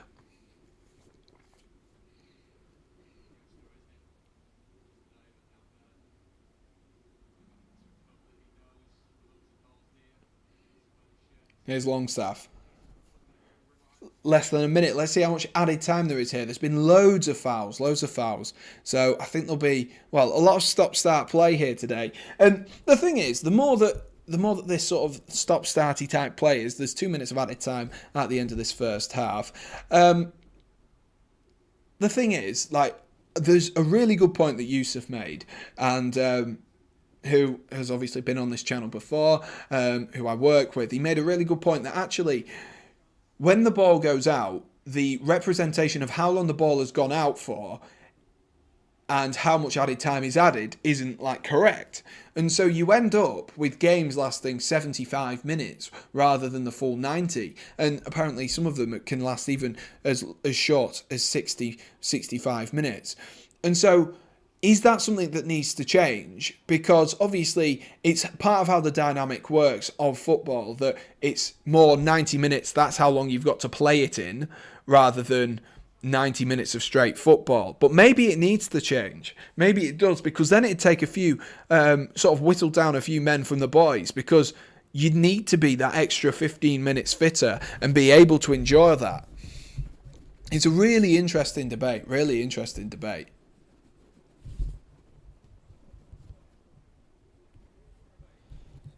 For example, free kicks right now, the clock is still ticking, despite the fact that the referee is talking to everyone else. Maybe they could stop the clock like rugby. Exactly. That would be a very, very quick fix. In comes this free kick, though, from Matt Target. It's flicked on and headed clear there by Rudiger. Falls to the edge of the box. What a save that is from Mendy. And way! He's absolutely blazed it over. He's absolutely blazed it over on the follow-up. Who was that? That was shambolic. It was a brilliant save from Mendy from Almiron. And is that Chris Wood? Who is that falls to? Almiron, fair enough. That is a wonder strike and a brilliant save from Mendy. That is half-time. What? He's absolutely blazed it over. Oh, we went to take it first time and he's absolutely blazed it over. But that is half time, and that has made the half so much more worth it. Just seeing him blaze that over from like 5 yards out was absolutely brilliant. Love how you laughed at their misery. Absolutely. That was god awful. That was so bad. That has actually made this half relatively worthwhile. But that is half time, ladies and gents. That is half time. And let's have a look. We'll have a quick sort of dive into and have a look at the scores going on across the country at the moment. Oh, as my microphone nearly falls on my own face. That's not very fun. But we will have a look and have a bit of a breakdown at the way that this is sorting. What if it was Dan Burn who missed it? It might have been. It was someone with orange boots. It was either Chris Wood or Dan Burn. And if it was Dan Burn, then yeah, the laugh is totally justifiable, in my opinion. The laugh is totally justifiable. From rolling around like a baby pretending to be ill, but still trying to pick a fight on the floor. Still yet to understand how that man is able to think that that is a normal thing to have done. But let's have a look. Let me change screens for you guys. And let's have a look at the scores on the doors at the moment. So the only game that doesn't have a goal in it is, surprisingly, you wouldn't have guessed, but it's the two games that me and Josh are streaming. So I think that kind of sums up the streaming life as it is. But 0-0 in West Ham versus Aston Villa. That's yet to be half-time, just a few minutes left. The fortunate thing, though, for Josh is he has 90 people in this stream, whereas I have 4. So I'm sure, even if it is a dead game, I'm sure the chat is popping off for him, and at least I get to moan at people, which is the important part, I guess. Have I just seen Saido Berahino? Best rated players from recent matches. Saido Berahino got a 10 match rating versus Cambridge when Sheffield United. Sorry, I'm getting distracted here. What did he do? Oh, he scored a hat-trick. Wow, with 72 minutes played. Saido Berahino. Wow, that's a blast from the past, isn't it? Blast from the past. Sorry, got distracted. It's just really 9.7 for Ronaldo. No, stop getting distracted. Stop getting distracted. And Everton versus Wolves as well. Still 0-0 in that game as well. And like I say, Leeds United have got their noses in front for the first time under their new manager. Let's have a look how this game has been developing. As you can see on the left, that is the momentum. So, dictated and dominated so far by Leeds United. There's been a car review as well. He must have been sent off, Luke Ayling, but it's been deemed to be a yellow. But as you can see, Patrick Bamford back in that starting lineup. How important will that be? How important will that be for Leeds United this season? Patrick Bamford, we know that he is one of the players that they have been missing so far this season. He's been out of action for a long while and yet to sort of make his impact so far this season. 16 goals in the Premier League last season. Maybe just what Leeds United need, even if it's just the mere presence of Patrick Bamford. Because what you've got to understand is, with Leeds United, yes, Dan James is a fantastic footballer, and he can play that through the middle. He can play through the middle really well when he wants to. But the presence, the size, the mobility of Patrick Bamford will cause problems for defenders.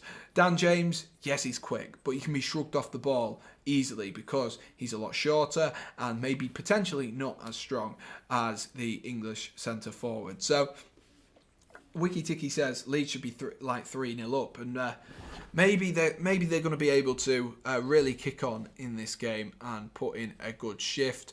As you can see by the stats, though, all greens on this left-hand side, very few of these blues on the right. But let's have a look at the other game, which is Watford versus Southampton, which I do believe is it Cucho Hernandez who has scored? It is Cucho Hernandez who scored 2. So becoming very good value for money, isn't he? Cucho Hernandez, Emmanuel Dennis in a bit of a dry spell. But it is 2-1 in that game, which has been, well, looking at it, if you look here, it's just off your screen, but just before, can you see my mouse on the screen? That is my question. If you can see my mouse on the screen, where this blue bit is, which is attacking momentum for Watford, this is about 15 minutes into the game, and before that it all been Southampton, and so Southampton really are losing very much against the run of play at the moment. So who knows where it'll go? Who knows where this game will go? And of course, the game that we are featuring today is Chelsea versus Newcastle United. Let's have a look at the stats. I don't think there's been a shot on target at the moment. There has been. Oh yeah, of course there has. There was that thunderous strike from Almiron, which has got him to a 7 match rating. Nice. I mean, I can't blame him. Give him a 7 match rating. Why not?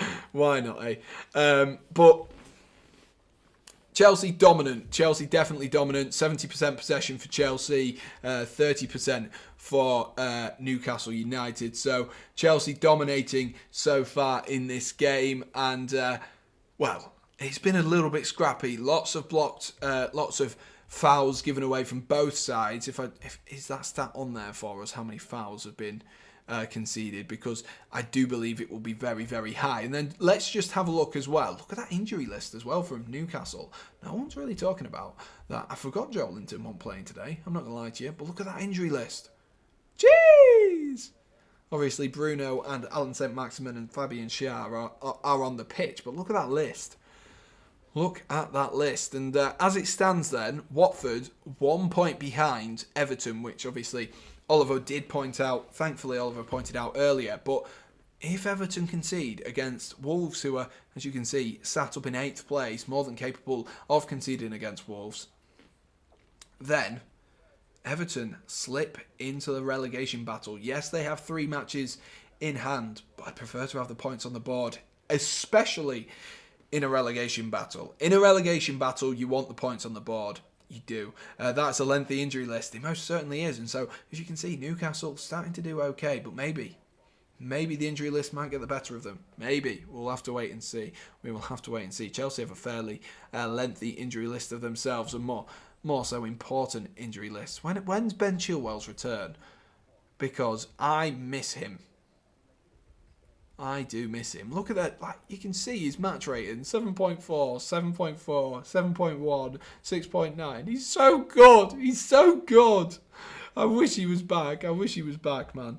I do wish he was back. But that's enough halftime analysis. I'm going to go grab myself a bag of crisps because I forgot to have my lunch. I don't quite know how. I got back from a bit of a run. I think I did about 4.2 miles today, which I got in the tank. I guess, is that what normal people say? I don't know.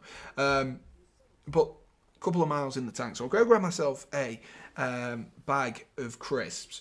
And do let me know your halftime thoughts. And if you want to change your score predictions as well for this half, that's absolutely up to you. But I'll go grab myself a bag of crisps. I'll go top up my water. And is it possible for me to take my mic with me? No, it's not going to reach that far. It's not going to reach that far, is it? How far does this reach? I mean, not that far. Definitely not that far for me to be able to carry it around. But I'll be back on your screen in two, at least. I can still talk because you can still hear me if you let me talk.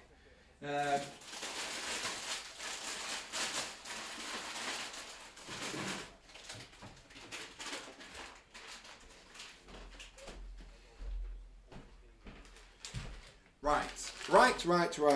Got myself a Snacktastic multi-bites sweet chili. Sam, what is the maximum thing you would give to get Chilwell back? What is the maximum thing I would give to get Chilwell back? Hang on, let me open these crisps before I make loads of noise down the microphone. Say Sam had 100 people in here. Yeah, 100 people in here to have bench. I don't know. I don't know. Who would I have? What would I do? What would I do for to get better? Anything, man. Anything. At this point, I don't care. We need Ben Chilwell back. And Reece James. Like, Reece James, you even saw it in that Burnley game. How much better Chelsea were going forward because of Reece James. He just offers something that no one else does. All here but gone. Yeah, exactly. Everyone's just left. All gone to grab a bite to eat. Not quite the same as Josh. We are on 8, which is absolutely fantastic. And 12 likes. So thank you to you guys. Thank you to those who have liked the stream. I really do appreciate that. But yeah, just on Reece James and Ben Chilwell, you know, whilst we're having the debate around them. Number one, where do they rank in your sort of full-back list in terms of how close are they to the Trent Alexander-Arnolds, the Andy Robertsons, the João Cancelos, the Kyle Walkers? How close are they? Because for me, on their day, I think, you know, it's hard to knock Trent Alexander-Arnold from his perch in terms of a right back for Reece James.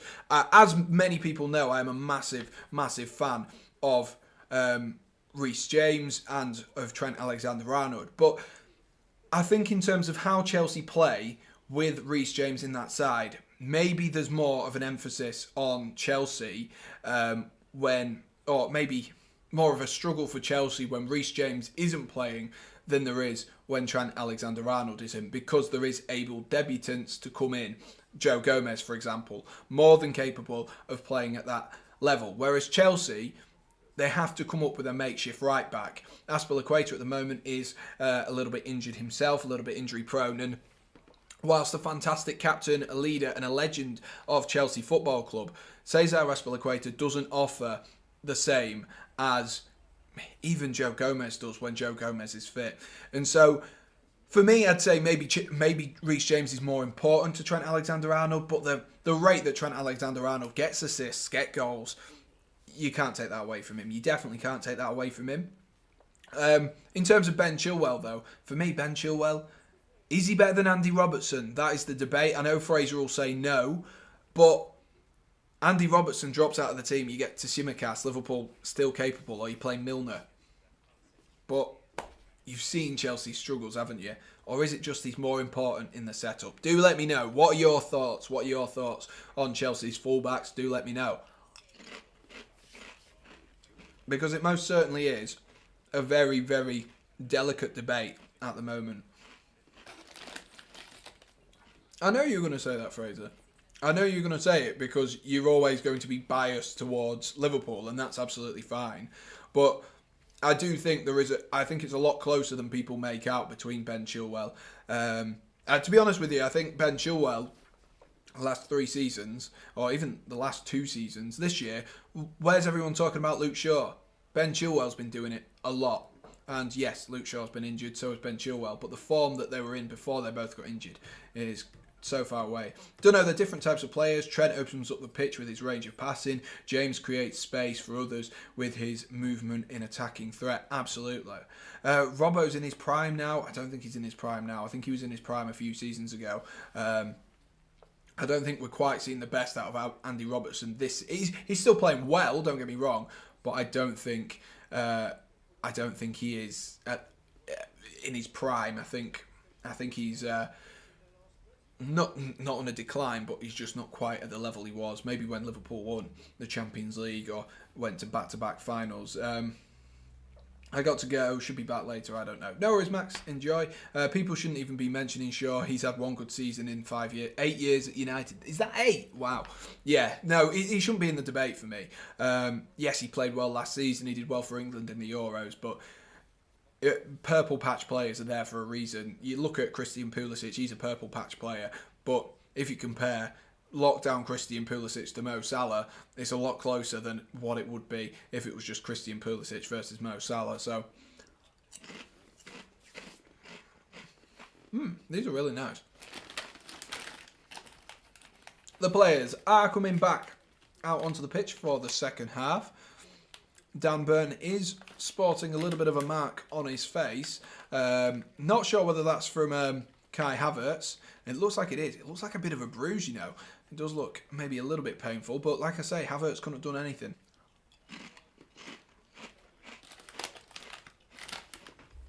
Oh, let me get the stream timer up, ready to rumble. To start for the second half. Thomas Tuchel watching on. Where will he be in the summer? That is a big question. A lot of pundits tipping him to go to Manchester United, who Manchester United have been chasing up until the Chelsea shenanigans. Up until then, had been tipping the Ajax manager. We are underway there, by the way. Had been tipping the Ajax manager to go to Manchester United, but now a lot of people saying get Tuchel. Get Tuchel. Who knows? Who knows what will happen? Shaw is so protected. Look at Pogba's treatment instead of Shaw. Shaw literally came to pre-season overweight. He's like the Eden Hazard of fullbacks. Is that the best way to say it?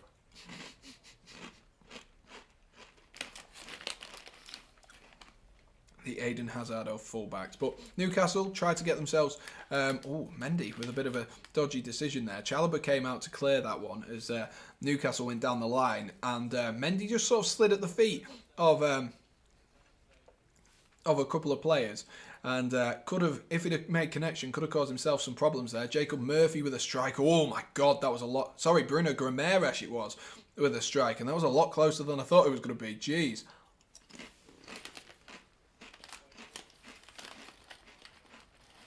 Not a bad effort, you know. I don't think Mendy's touched it, so it should be a goal kick there. Has he touched it? I can't tell. I can't tell. Even worse than Hazard. At least Hazard has quality. Yeah, good point. I've done it again, ladies and gents. I forgot to bring my MacBook charger. Give me 2 secs. Wait for this attack to end. I don't want to go, especially if Newcastle score and it's the only goal of the game. I don't want to go. Nicked back there nicely by Longstaff. It's pinging around a little bit here. Target tries to foul Kante, and it's out for a throw-in. And the Chelsea fans are adamant, and I'm adamant that that was a foul on N'Golo Kante there. Matt Target just proper pulled him back. Kante looking to burst down that line. He just pulled him back. The ball obviously went out of play because he'd been dragged back, and... Chelsea fans were definitely in full voice about that one. Definitely in full voice about that one. An opportunity here for another throw-in for Newcastle United. Can they get themselves up the field? Chelsea just haven't switched on. And, Jorginho, that pass could have been disastrous there had Sean Longstaff been switched on. Rudiger's going to drive into a little bit of space here, roll it out wide to Malang Sarr. To be honest with you, I think this game's actually calling for Marcos Alonso. We need that width out wide. And Marcos Alonso could be the man to sort us out there, because we know how good he is going forward, especially when we've got plenty of defensive cover for him today with Malang Sarr in there and a couple of others. And right, throw in, let me get my MacBook charger, and then we'll be set up and all ready. Set up and ready to rumble!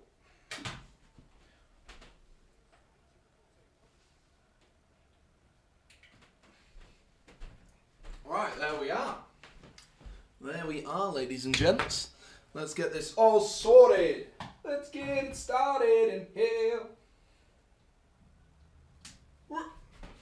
Right. Where are we? Chelsea still have the ball up inside the Newcastle half. Good touch there from Havertz. That's definitely a foul. Ref! What are you doing? What? This referee does not like Chelsea. God. Fraser, I'll get you to your comment in a sec. Let me just plug in my laptop. He's come out with his England back line. Apologies for ruining my green screen there. He's come out with his England back line. Ramsdale in goal, Chilwell, Tomori, Gehi, and Trent Alexander-Arnold. I don't think Gehi's going to get in over John Stones. I know Stones doesn't play much, but I do think on his day he's the best defender that we have. So I don't think, but I can agree with the rest of them. Kante drives into a little bit of space here. Oh, I just realised I brought my watch over. I need to put that on.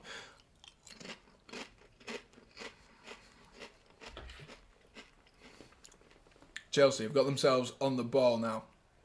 Flicked into Ziyech, who flicks into Kante, and that's definitely a foul. Finally, referee. You're going to have to start pulling them up on this, ref, because this is getting a little bit ridiculous. It is actually getting quite ridiculous, the amount of fouls that are going on. And he's finally booked a Newcastle United player. And Jacob Murphy is the first one in the book for Newcastle. So the second yellow card of the game, obviously the other one went to Havertz. For jumping up with his arms. And Dan Burn headbutting his elbow. Opportunity though. Chelsea got some of the big boys up. Are they going to do something a little bit different? Let's find out. Let's wait and see. I'm just turning my... Oh, that's a poor cross. Poor cross over the top of everyone. And out for a goal kick from Newcastle United. Not the best from Mason Mount there. He's been a little bit quiet. The star boy, Mason Mount. He's been a little bit quiet at the moment. If Chelsea are going to win this, it will be very important that Mason Mount grows into this game in the second half and can actually do anything. I've seen a lot of criticism around Mason Mount for the fact that out of his 15 goal contributions this season, something like 12 of them have come against Watford and Norwich. And yes, maybe it should be a little bit more distributed. But also in the same, how many times have we seen in one season, what was it? Was it 7 goals that Luis Suarez scored against Norwich in one season? So, it's a valid point that, yes, he should be maybe scoring against more, but Mason Mount had not been given away. What? He looked like he'd been fouled there, Mason Mount. He thought he was going to get the foul, having been pulled to the floor by Jamal Lascelles, and the ref didn't give it. This ref has got an agenda. Evening, Shafter. Or afternoon, Shafter, should I say. How are we doing, mate?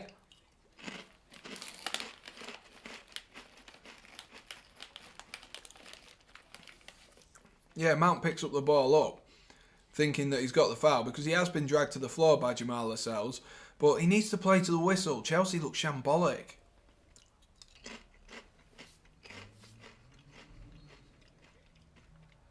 And the free kick came in, but seemed to have been offside there as the ball came in. I'm decent. Frustrated at this Chelsea performance so far.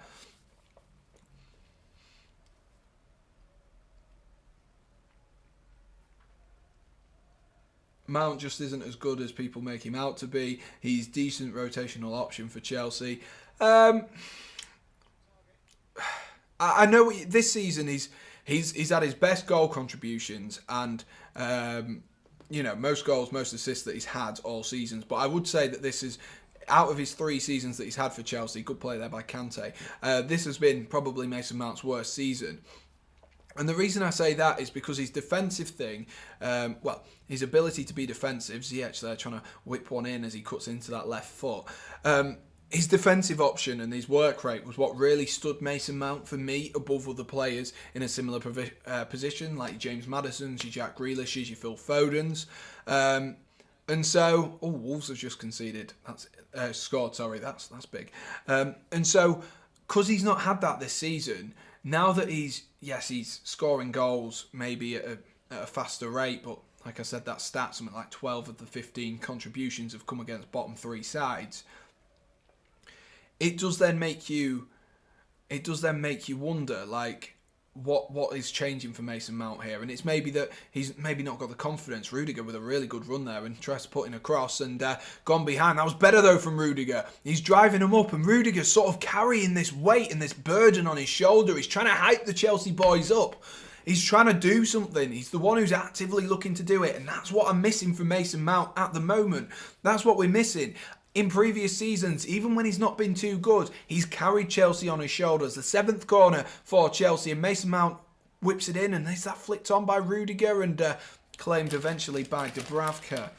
Everton in the relegation zone, absolutely.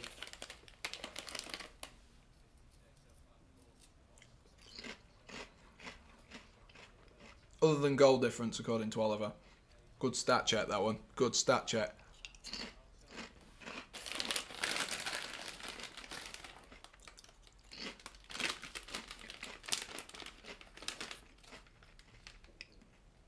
These are well nice. I'm quite surprised actually. Got a little bit of spice to it as well. A little bit of spice to that. Yeah, that's exactly. I agree with that. I agree. He's there's definitely, like, we've seen that there is a player in there. It's just his performances just haven't been at the same level. He's done well. He's got goals. He's got assists, and the stats are there to see. But he's definitely the worst. Definitely worst. The worst season he's had at Chelsea so far, in my opinion. And I watch Mason Mount week in, week out, and I see the best, the good, and the bad. But over the last few games, he's been very, very quiet over that sort of period. Christensen looking forward towards Timo Werner. What a ball off Werner, man! Get your touch in.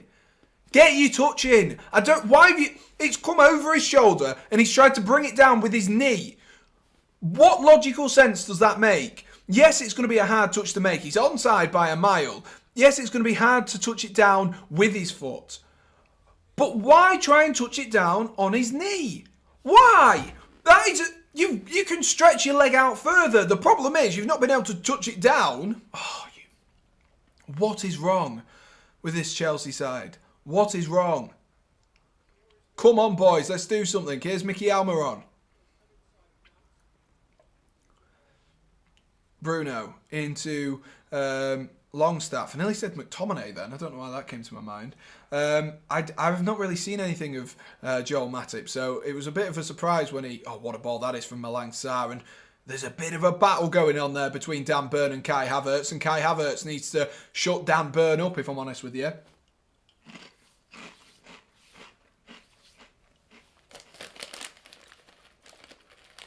Oh, that's a lovely turn from Jacob Murphy, and he's going to try go round Trevor Chalobah, and he's done really well. Murphy's looked good in this game, if I'm honest with you. Looks like a completely new player. Cuts inside on that right foot, goes back down the line on the left foot, goes past Chalobah, and... Oh, Chalobah, have you given away a penalty there? Oh,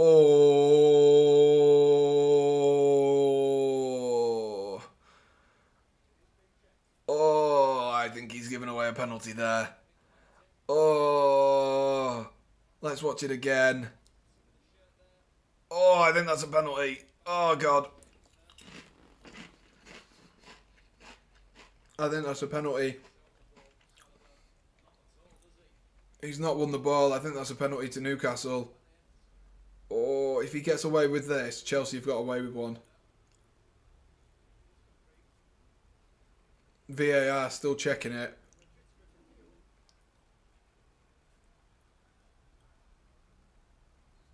Oh, they've not given it. Oh, thank God.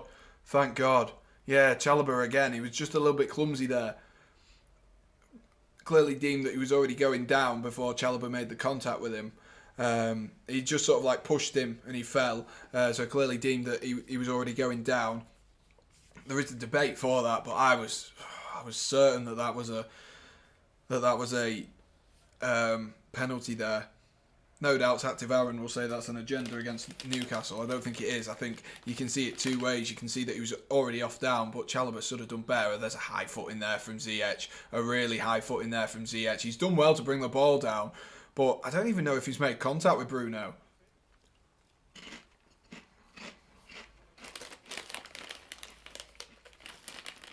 And he's in the book there, Hakim Ziyech. Does he make contact with him? Oh, he does. That looked like a painful one for Bruno. A really painful one. I also think the initial contact from on Jacob Murphy is actually outside of the box, and there's a bit of a squabble going on here between the Chelsea players and the Newcastle players. Malang Sarr's gobbing off at Fabian Schär. Dan Burn's been involved. Get away, you stupid idiot. Fabian Schär getting involved once again. The referee's just trying to get it all sort of calmed down here.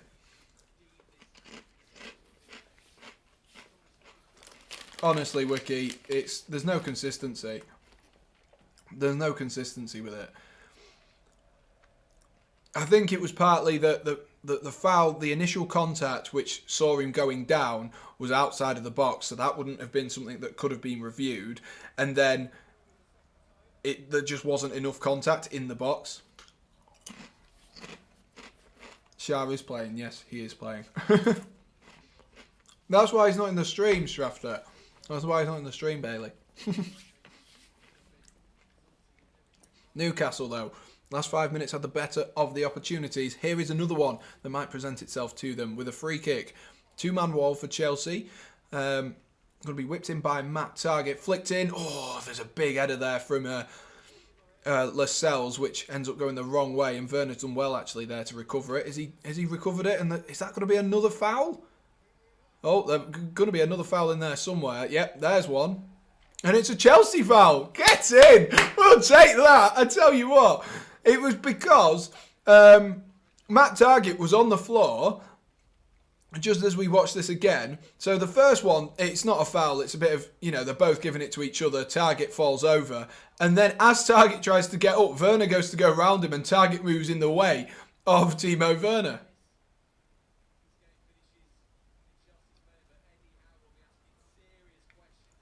I'm watching that penalty claim, and the more I watch it, the more I think Chelsea have got away with one there. The more I think Chelsea are getting away with one. I'm not going to lie to you. I'm not going to lie. And if Chelsea win this, Newcastle fans are going to be raging. They're going to think there's such an injustice there.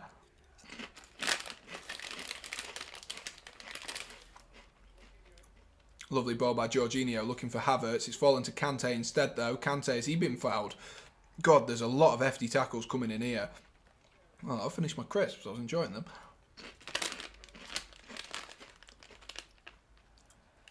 What was Rudiger doing there?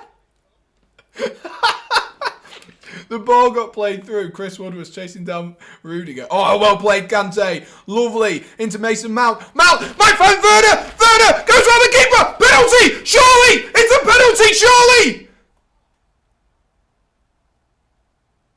Oh, he's offside! Of course he is! It's blooming Timo Werner! Of course he's offside! Oh my God!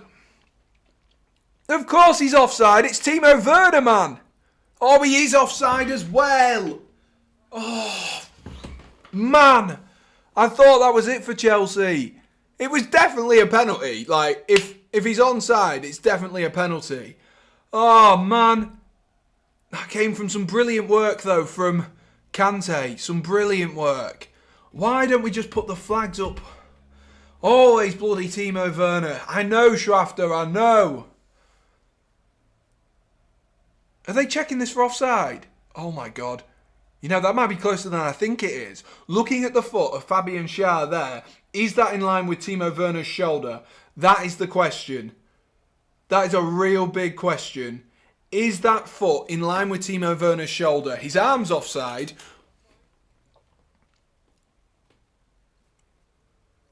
And they've given it as an offside eventually. But we do have some substitutions. Kai Havertz. Oh, why are we taking off Havertz? He looks so much better than Romelu Lukaku. Oh, hang on. He's come back on the pitch. No, there we are. It is Timo Werner who's come off and Mason Mount has come off. So just like Wiki's been saying, a little bit quiet from from Mason Mount. He has come off and Kovacic is on as well for Romelu Lukaku as well.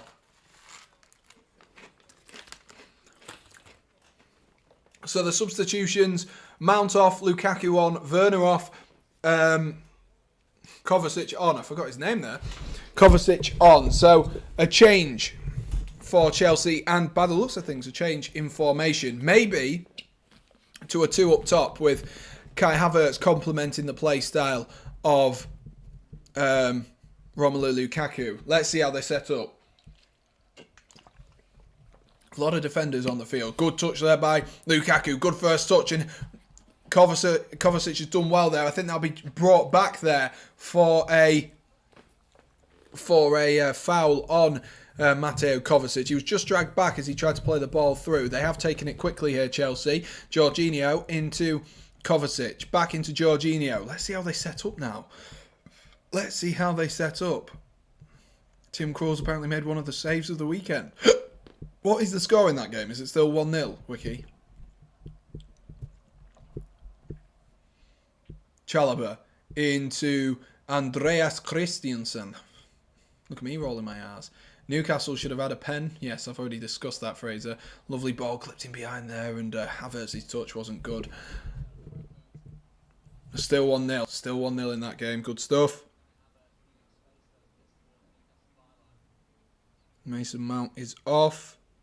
Who scored for Wolves? Is it going to tell me on my watch? No, it's not.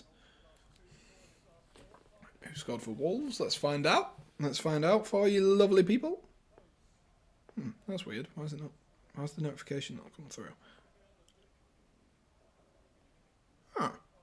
Connor Cody. Oh, Hwang Hee-chan's got injured. Not Hwang. Who doesn't love Hwang? Leeds have had so many chances to kill this game. Chelsea have had no chances to kill this game. So, at least they're having the chances. At least they're having the chances. Don't count your chickens, eh? Don't count your chickens. Norwich are crap. Fair play, Bailey. Fair play.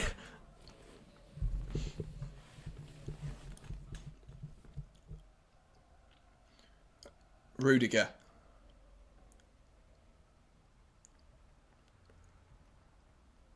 Christiansen rolls it into Chalobah. I'm yet to see what formation Chelsea are currently playing. Jorginho clips one into Kante. Maybe they've brought on Kovacic just so that it enables Kante to put that press on further up the field.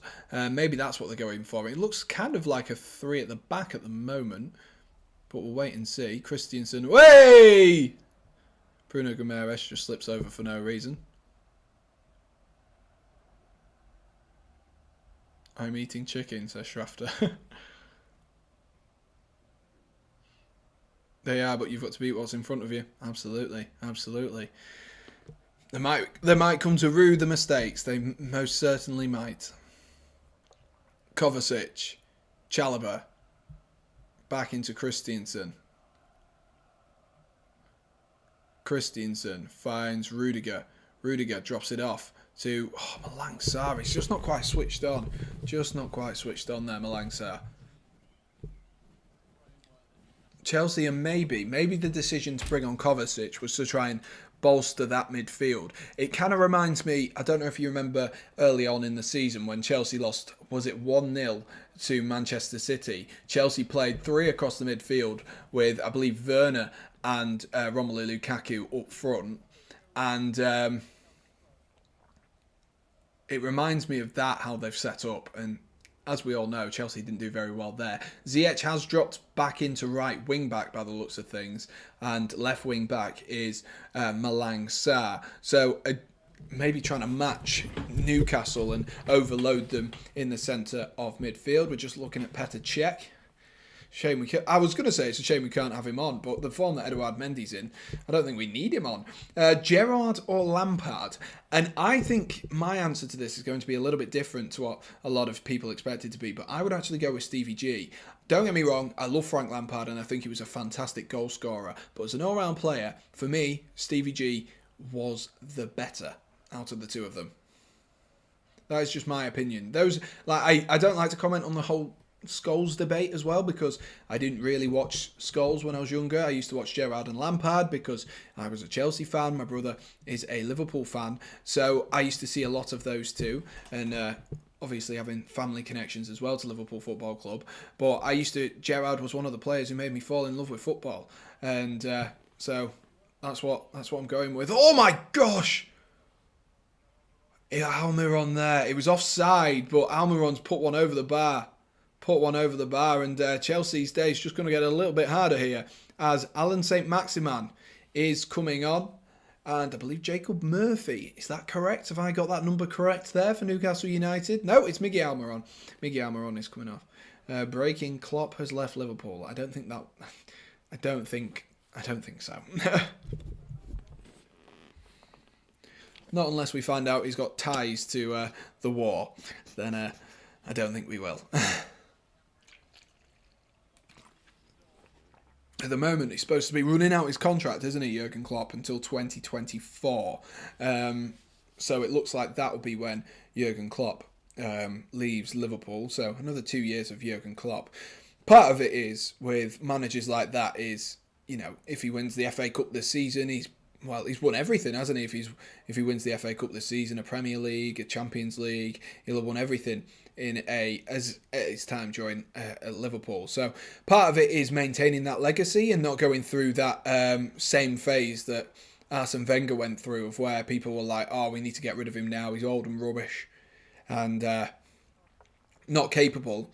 Part of it is that. Part of it is making sure that actually you have a good legacy, but you also know when to bow out. If Liverpool only get better over the next few seasons, then don't be surprised to see that contract be extended. But we'll have to wait and see, won't we? Bruno clips in a free kick, looking towards Saint-Maximin. No one's marking him out that outside, so Havertz has had to come over there. He's done quite well there to stand him up. Havertz just keeping his distance from Saint-Maximin, doesn't want to be drawn in here, and Saint-Max has had to go all the way back.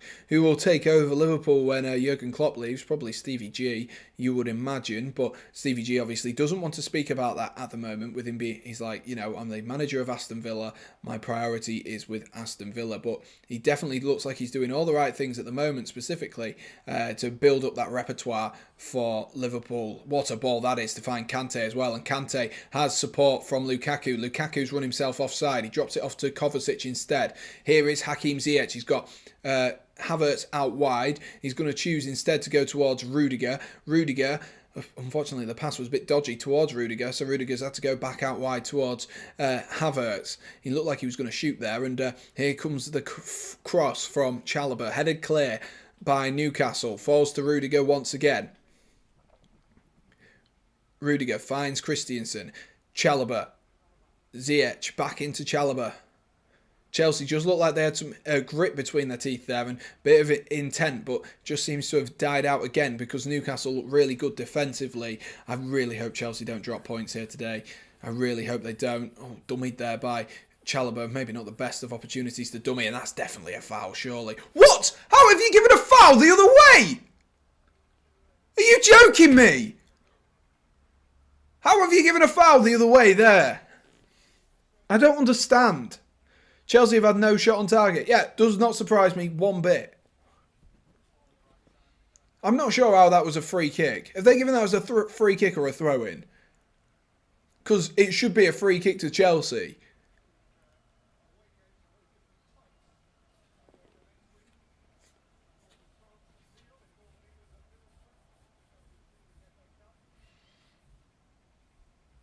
It was a free kick to Newcastle. How? He's ran through it. Oh, I don't understand. What is... This ref's decision-making in this game has been poor for both sides. Really, really poor. Rudiger drives forward. Lovely play, Rudiger. Really good play. Bruno, has he fouled him there? No. Rudiger gets back on his feet. Kovacic tries to make a tackle there. And Rudiger's just bodied Bruno Guimaraes to the floor there. He's absolutely bodied him. There's a bit of aggression in this match. And I'm absolutely loving it. Oh, God.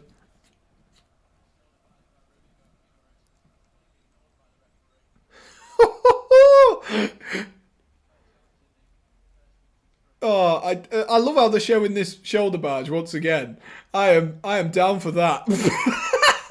He went flying. Don't mess with Rudy. I tell you what. We don't talk about Bruno. Don't mess with Rudy. Hey, don't mess with him. Gone full UEFA Champions League. Yeah, it has, hasn't it? It's getting a bit brutal out here. 15 minutes left, just over 15 minutes left on the clock. Come on, Chelsea. We need to at least register a shot on target, man.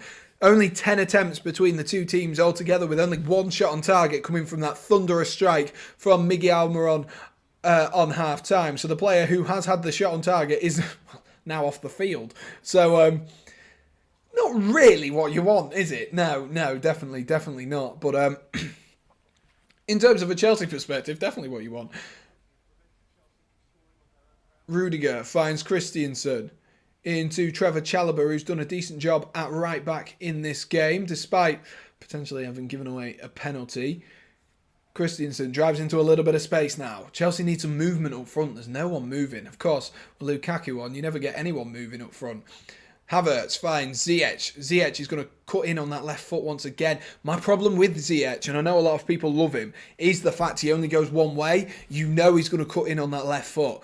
And someone like a Pulisic or a Havertz is so much better because he can go either way. Even Werner, that option to go left or right is so important. And that's maybe why Ziyech hasn't done so well in this game against a solid defender. Or West Ham have scored against Aston Villa. In the other game going on at the moment, Kovacic drops it off to Jorginho. Here's Christiansen. Christiansen clips one forward. Good touch there by Malang Sarr. Really good touch, actually, from Malang Sarr. Into Jorginho. Jorginho, I'd love to see a bit more forward passing from Jorginho, I must say, especially in a game like this. Rudiger finds Lukaku, and Lukaku's a bit clumsy there, and gives the ball away. Why did my Alexa just turn on? That was weird. Why does that always happen to me? I feel like that happens more often than not in these streams. Arsenal versus Leicester lineups have been confirmed, ladies and gents. That looks like a good game.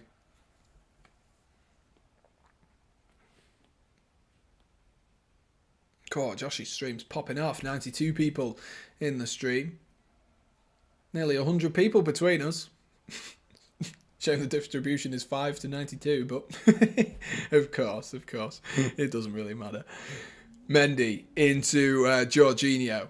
Jorginho finds Mateo Kovacic. Kovacic has a bit of space to gallop into here. Sean Longstaff's covered up a lot of ground there to get back on him. Malang Sarr. I think we need Marcus Alonso. I hate to say it. I think we need him. Kovacic into Kante. Kante finds Trevor Chalobah. We just need a traditional fullback on. Or a traditional wing back. Whipped in by Ziyech. Havertz! Oh my God! Oh, Havertz, I thought that was it. He's straight into the hands of Dubravka. It's a lovely ball in that time from Ziyech, and Havertz does well, gets his head on it, but he just needs to pick a corner there. He's hit it straight down the middle off his head. Oh, I thought that was it.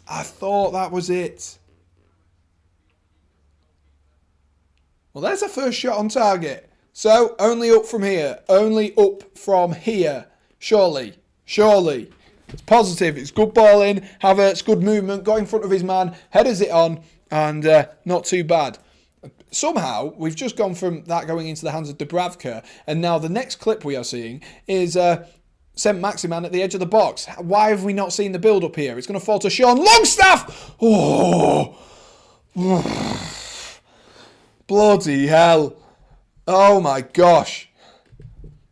When he hit that, he hit it so sweetly. I thought that could go in from Sean Longstaff. We're getting right down to the nitty-gritty of it here.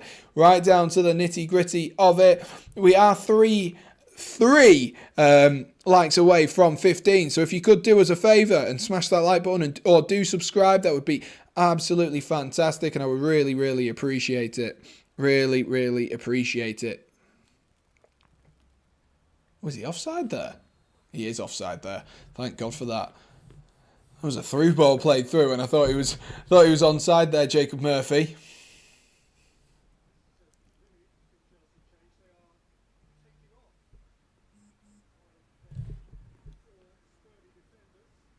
So, Chelsea, okay, maybe this isn't too poor a change. We've seen Pulisic play as a wing-back before. He does an okay job there.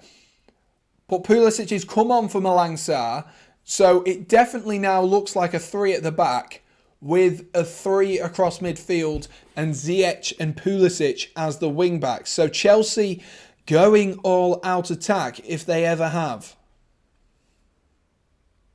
Definitely going all-out attack here.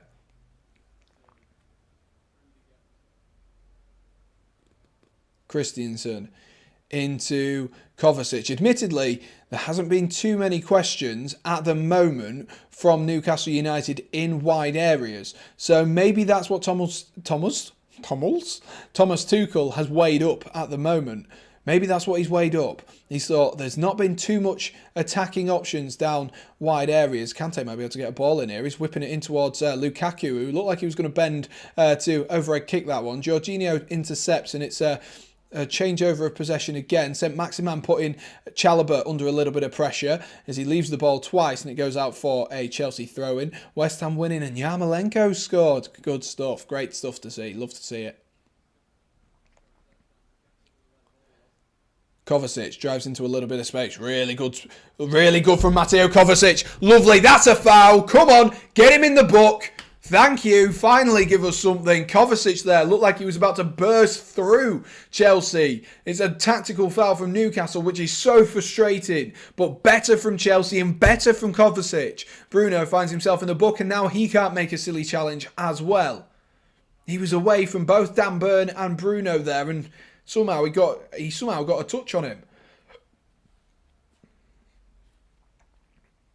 Chelsea now with an opportunity. They've got Lukaku on, who's more of a presence going forward, isn't he? He's more of a presence in that box. He might not jump, but he's more of a presence in there. Ziyech whips it in. He clips it in really high, looking for Christensen. Is there a foul in there? Rudiger, appealing for a penalty. Pulisic trying to get away from Jacob Murphy, and I think that's going to be a foul as well there on Christian Pulisic. It was clumsy from Jacob Murphy. If it's not, he's got away with one. VAR handball check coming in. Oh, it hit... What? It hit Christensen's arm. Yeah, definitely not. Straight on with it. Kovacic whips it in. Oh, the movement there from Rudiger was good. He was headed just in front of him, though. Alan St. Maximin. And he's absolutely bundled out of that, Alan St. Max. And the referee says there was no foul there. Pulisic's touch is poor. Havertz clips it over. Looking towards Rudiger at the back post. And Rudiger's got a 50p head, apparently. This is almost turning into a cup final here, how open it is. And St. Max is still down. So Newcastle have put the ball out. I don't think you needed to. But St. Max is still down, so the Newcastle players have chosen to. I love that from Chelsea. St. Max was lucky to drive the ball forward that much that Chelsea just put two bodies in front of him and just closed them off. Brilliant, brilliant. This game's been dead. I will give you that now, Oliver. I will give you that now. Chelsea, good sportsmanship of giving the ball back to Newcastle.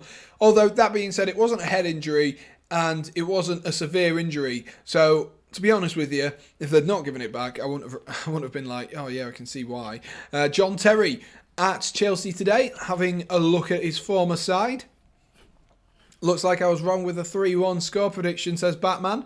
It definitely does look like it at the moment. My 2-1 is still looking a little bit ambitious. If we get 3 goals now, I don't think I'll be able to take it. Flicked on by Newcastle from that goal kick. It's won back, though, by Chelsea. John Joe Kenny's just been sent off in the Everton game. Very handy having this watch here. I can just go... Very, very handy. Kind of coldy.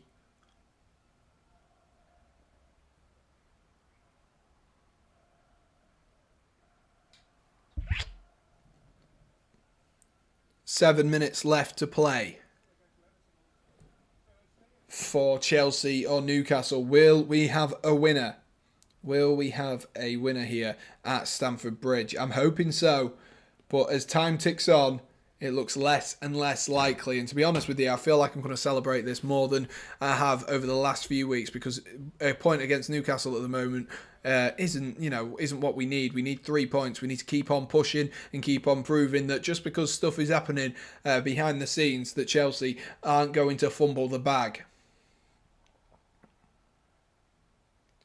Jorginho drops it into Kovacic. Kovacic finds Christensen into Havertz. Havertz tries to flick it looking for Kante. Kante's just tripped there and accidentally brought down a Newcastle United player. It was Bruno who was in the way, and Kante accidentally tripped up.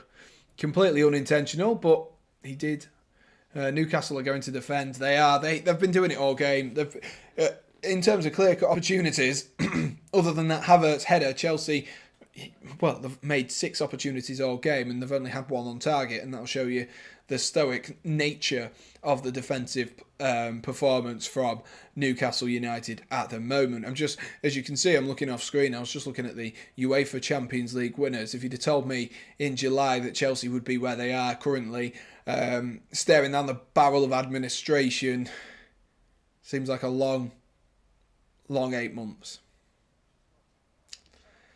Very much a long 8 points. If it stays like this, decent point for Newcastle. Yeah, absolutely. They've not created too much in a way of opportunities themselves, but definitely would be a decent point. St. Max skips by a couple of players, though. He looks up for it today already.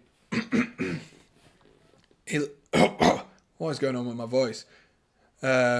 I honestly don't think any Chelsea players have the killer instinct. Batman, spot on. Not at the moment. No one has that killer instinct. We've probably not even had it since Eden Hazard, maybe even Diego Costa. And, last season, the thing we could say is put Tammy Abraham in the box, put Giroud in the box, they will score the goals. And we've got no one there that we look at and go, Werner, he's not going to score the goals. Havertz, he's been good over the last few games, but he doesn't look like he's going to score the goals. And Lukaku, don't even get me started on Lukaku again. I don't even want to go there. He's been nothing but shambolic since he joined Chelsea.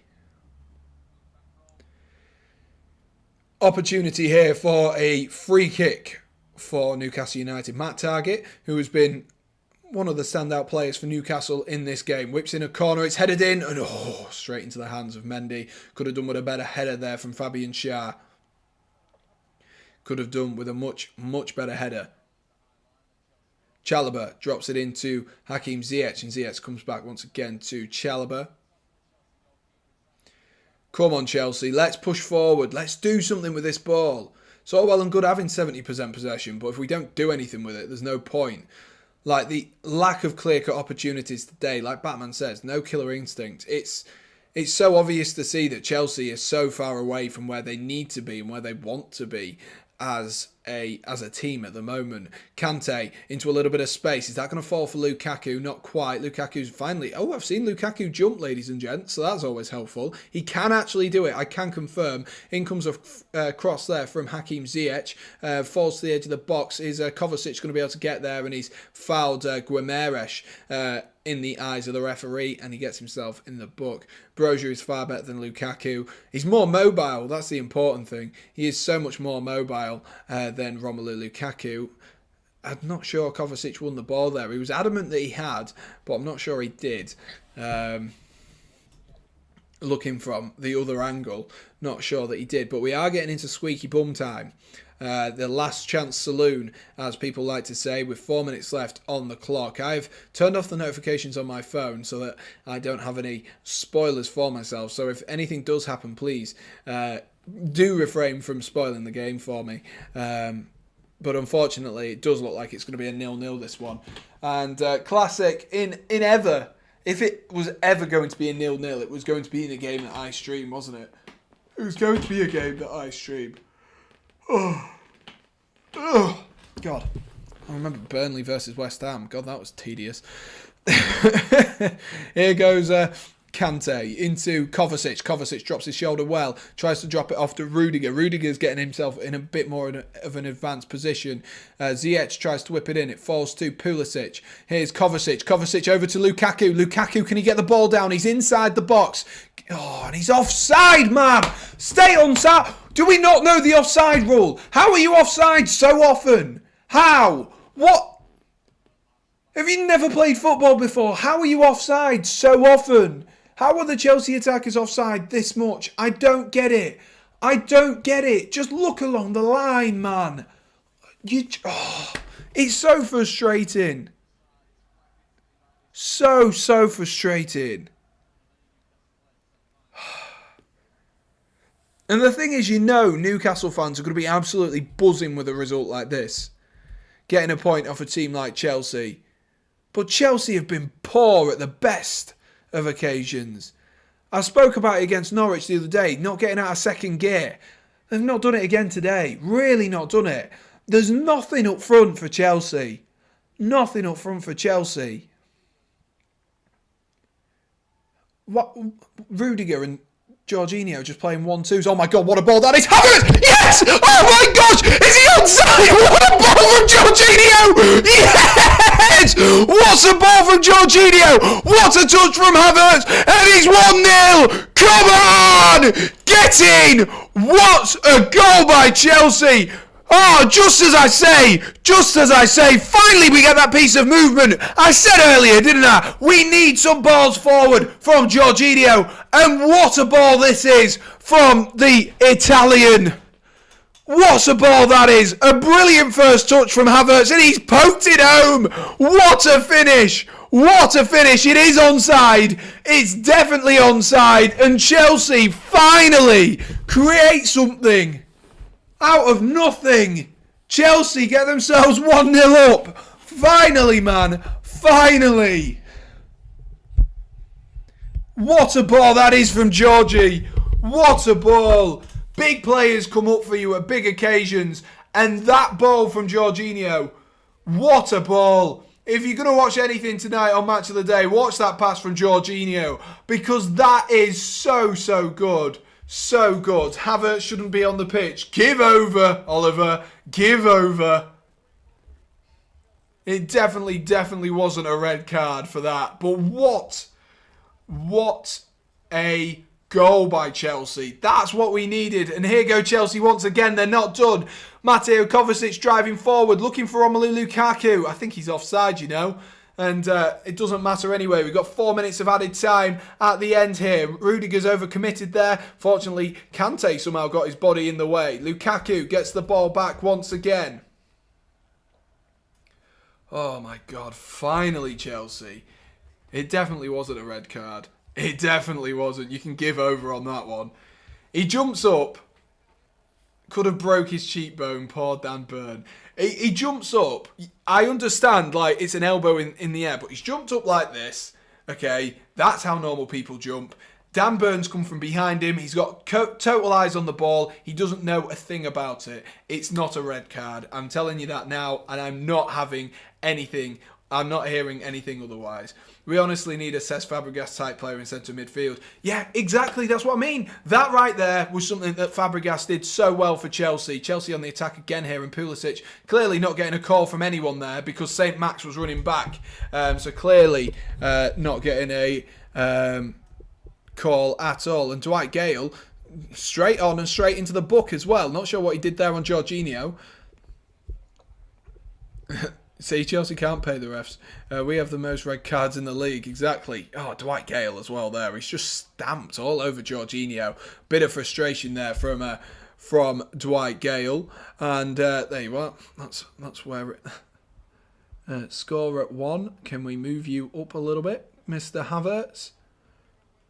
Oh, Norwich have equalised as well. Dwight Gale straight into the book. Thank God Chelsea scored that. What a lovely ball from Jorginho.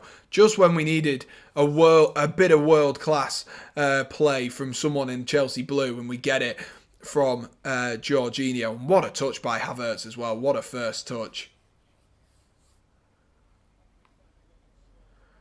Oh, Mendy's given the ball away, though, to Dwight Gale, but really well played there by Jorginho to recover. Fraser is also on. Ryan Fraser, that is on for Murphy. A little bit of nerves here for Chelsea. Rudiger's given the ball back, and Kante gets in. Lovely tackle there from Kante. Just poked it away. It falls to Matt Targett, though. Here's Alan St. Maximan. Kante, we really need you to do a good job on St. Max in the final 2 minutes of this game. 4 minutes of added time at the end of this game. Kante's done well to nick it, and he might be able to set Chelsea away, and he's rolled Havertz in behind. Here goes Kai Havertz. He's got Lukaku for support. Will he go himself? Havertz! Oh, he's off the bar! He's off the bar from Kai Havertz! Off the bar. Jorginho picks up the ball. Kante picks up the ball again, and that's a foul. Get Dan Burn in the book. Sorry, Matt Targett in the book. Oh, Havertz, you could have sealed it for us with a second goal. A brilliant run. He carried it a long, long way there. And because he was running at an angle, Dan Burn was able to eat up a little bit of a gap on him there. And it's a decent save, but off the crossbar. Off the crossbar. And Newcastle get lucky once again. They get lucky there, Newcastle United. They most certainly do that time.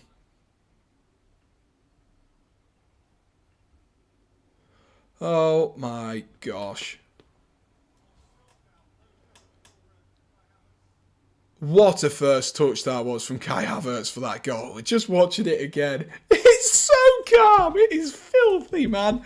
It is absolutely filthy. Absolutely filthy from Kai Havertz. Why has it taken us 90 minutes to finally play some half-decent football, though? It shouldn't be like this. It definitely shouldn't. Jorginho into Kante. Lovely. Lovely ball again. Kovacic drops his shoulder. Does really well. Jorginho looks to roll it. Oh, he looked to roll it into the channel. But of course, Lukaku's not going to move for it. And that is it. That is full time. A huge 3 points for Chelsea. A huge 3 points for Chelsea. And a weight off that man Thomas Tuchel's shoulders. Absolutely a huge 3 points. You can tell me Kai Havertz deserved to be off the pitch. No chance. He's jumped up. He cannot see Dan Burn whatsoever. He cannot see him. How is he supposed to know that he's coming? He jumps up. He's entitled to go for the ball, Kai Havertz. And, you know, VAR have decided that it's not a yellow card justifiable. The penalty decision, maybe, okay? I can see that. I can see why Newcastle fans are annoyed at that. But you get your lucky breaks. You get these different breaks. Arguably, that Timo Werner potential penalty that was deemed to be offside, Sadio Mane will tell you that that could be onside in a different game. So it's the way that VAR falls. No one will talk about that Werner thing and say, oh, well, look at Sadio Mane last weekend, because it doesn't support their agenda that it's a top six bias. And Chelsea have got themselves a valuable 3 points, and maybe, just maybe, taken a little bit of confidence into this game, that actually all the things going around at Chelsea Football Club at the moment doesn't mean a thing, provided this team can continue playing and continue having the heart that they had in the final bit of that game there. They need to continue that, though, because for 90 minutes of football, they just weren't good enough. They really weren't good enough. Newcastle were so good defensively. Fair play to them. They were good defensively. And Leeds are 2-1 up. Leeds are 2-1 up in the other game. So they have got themselves a bit of a winner. Let's have a look at the other one. So Wolves 1-0 against Everton. Norwich obviously losing to Leeds 2-1. They're still looking to push there. They've still got about 30 seconds left to play. West Ham are 2-0 up against Aston Villa. And Watford are 2-1 up against the Saints as well. So much has gone on in the Premier League today. Do let me know what your thoughts are on that Chelsea game. But take no credit away. Take no credit away whatsoever. Have Aston Villa just gone and scored? They have. Aston Villa have scored. Jacob Ramsey has got one back. But take nothing away from Kai Havertz's goal. You can say he didn't deserve to be on the pitch. Personally, I can see why VAR haven't given it. And, oh my God, Norwich nearly had an opportunity to equalise right at the end there. I can see why VAR have not given it. I can see, because Havertz has jumped up. Dan Burn has come from behind him. He doesn't have eyes in the back of his head. He most certainly doesn't have eyes in the back of his head. So what do you expect him to do? What do you expect him to do? Not a lot. There isn't much that Havertz can do in that situation other than simply jump up for the ball and try and win the ball. His arms are in the air because he is jumping. That is a normal way to jump, absolutely. There's nothing abnormal about it. But the ball from Jorginho, what a ball from Jorginho. And finally, we get ourselves a goal in that game. Absolute drama at Elland Road. Yes, late drama there. Norwich nearly got an opportunity to equalise again. But wow. Where are we at now? Norwich looking defeated. A huge result in the relegation battle. Leeds will be very pleased with that. And a big result as well in terms of Chelsea. Of course, a lot of people questioning them, but Kai Havertz does get himself a goal. Let's see how many FPL points we are on before we go. I did bring Mr. Havertz into my team, so should have got myself a few points there from Kai Havertz. 7 points. 2 points from... don't know what's going on with my voice. 2 points from Coutinho. 12 points from... Salah got injured. Salah has got injured by the looks of things. 2 points from Coutinho, 1 point from Tariq Lamptey. There was no points from Livramento, and 1 point from St. Max. So I'm sat on 40 points at the moment. Hopefully you guys are doing a little bit better than I am. Someone's triple captained Ronaldo for this game week. What? That's so lucky. So lucky. Especially because I don't have a double game week. But either way, I'm going to leave you guys there. I really do hope you have enjoyed this stream. Thank you to those who have been watching throughout. You've seen me go on a roller coaster of emotions. God, there's been 9 minutes of added time played at what is Southampton Stadium called? Why has that come from my head? Anyway, there's 9 minutes of added time in that game that have been played, and Watford with a corner looks like they are going to be able to see this one out. But thank you to those who have listened for the entirety. Why is my voice clocking out now? It's probably screaming at Havertz too much. But, thank you to those for watching. I really do appreciate it. I appreciate the support. And, of course, the people who come in consistently, I appreciate you guys so much more because, without you lot, it isn't as fun. It's just a lad talking to no one on the internet. So I do appreciate those who have been listening throughout, and thank you for that. And do let me know what your thoughts are. Keep your eyes peeled for more content coming on the Sam Redgate-Large channel. And like I said, if you haven't already watched the matchday vlog that I uploaded yesterday from the Champions League in midweek, then do be sure to go and watch that for us. That would be absolutely fantastic. Go and drop that one some love because I feel like it's missed a few people's sub boxes. Just a few people's sub boxes I feel like it has missed. But, interesting stuff. We've still got 2 games left here that are still playing at the moment. 100 minutes of football has been played at Southampton, and there we are. There is the full-time whistle. But I'm going to leave you there. I could ramble on all day about about what happened in that game. I can't wait to hear Active Aaron with his top 6 bias. But that will see us off. That will most certainly see us off, ladies and gentlemen. So thank you for watching, and most importantly, guys, do stay safe. Cheers.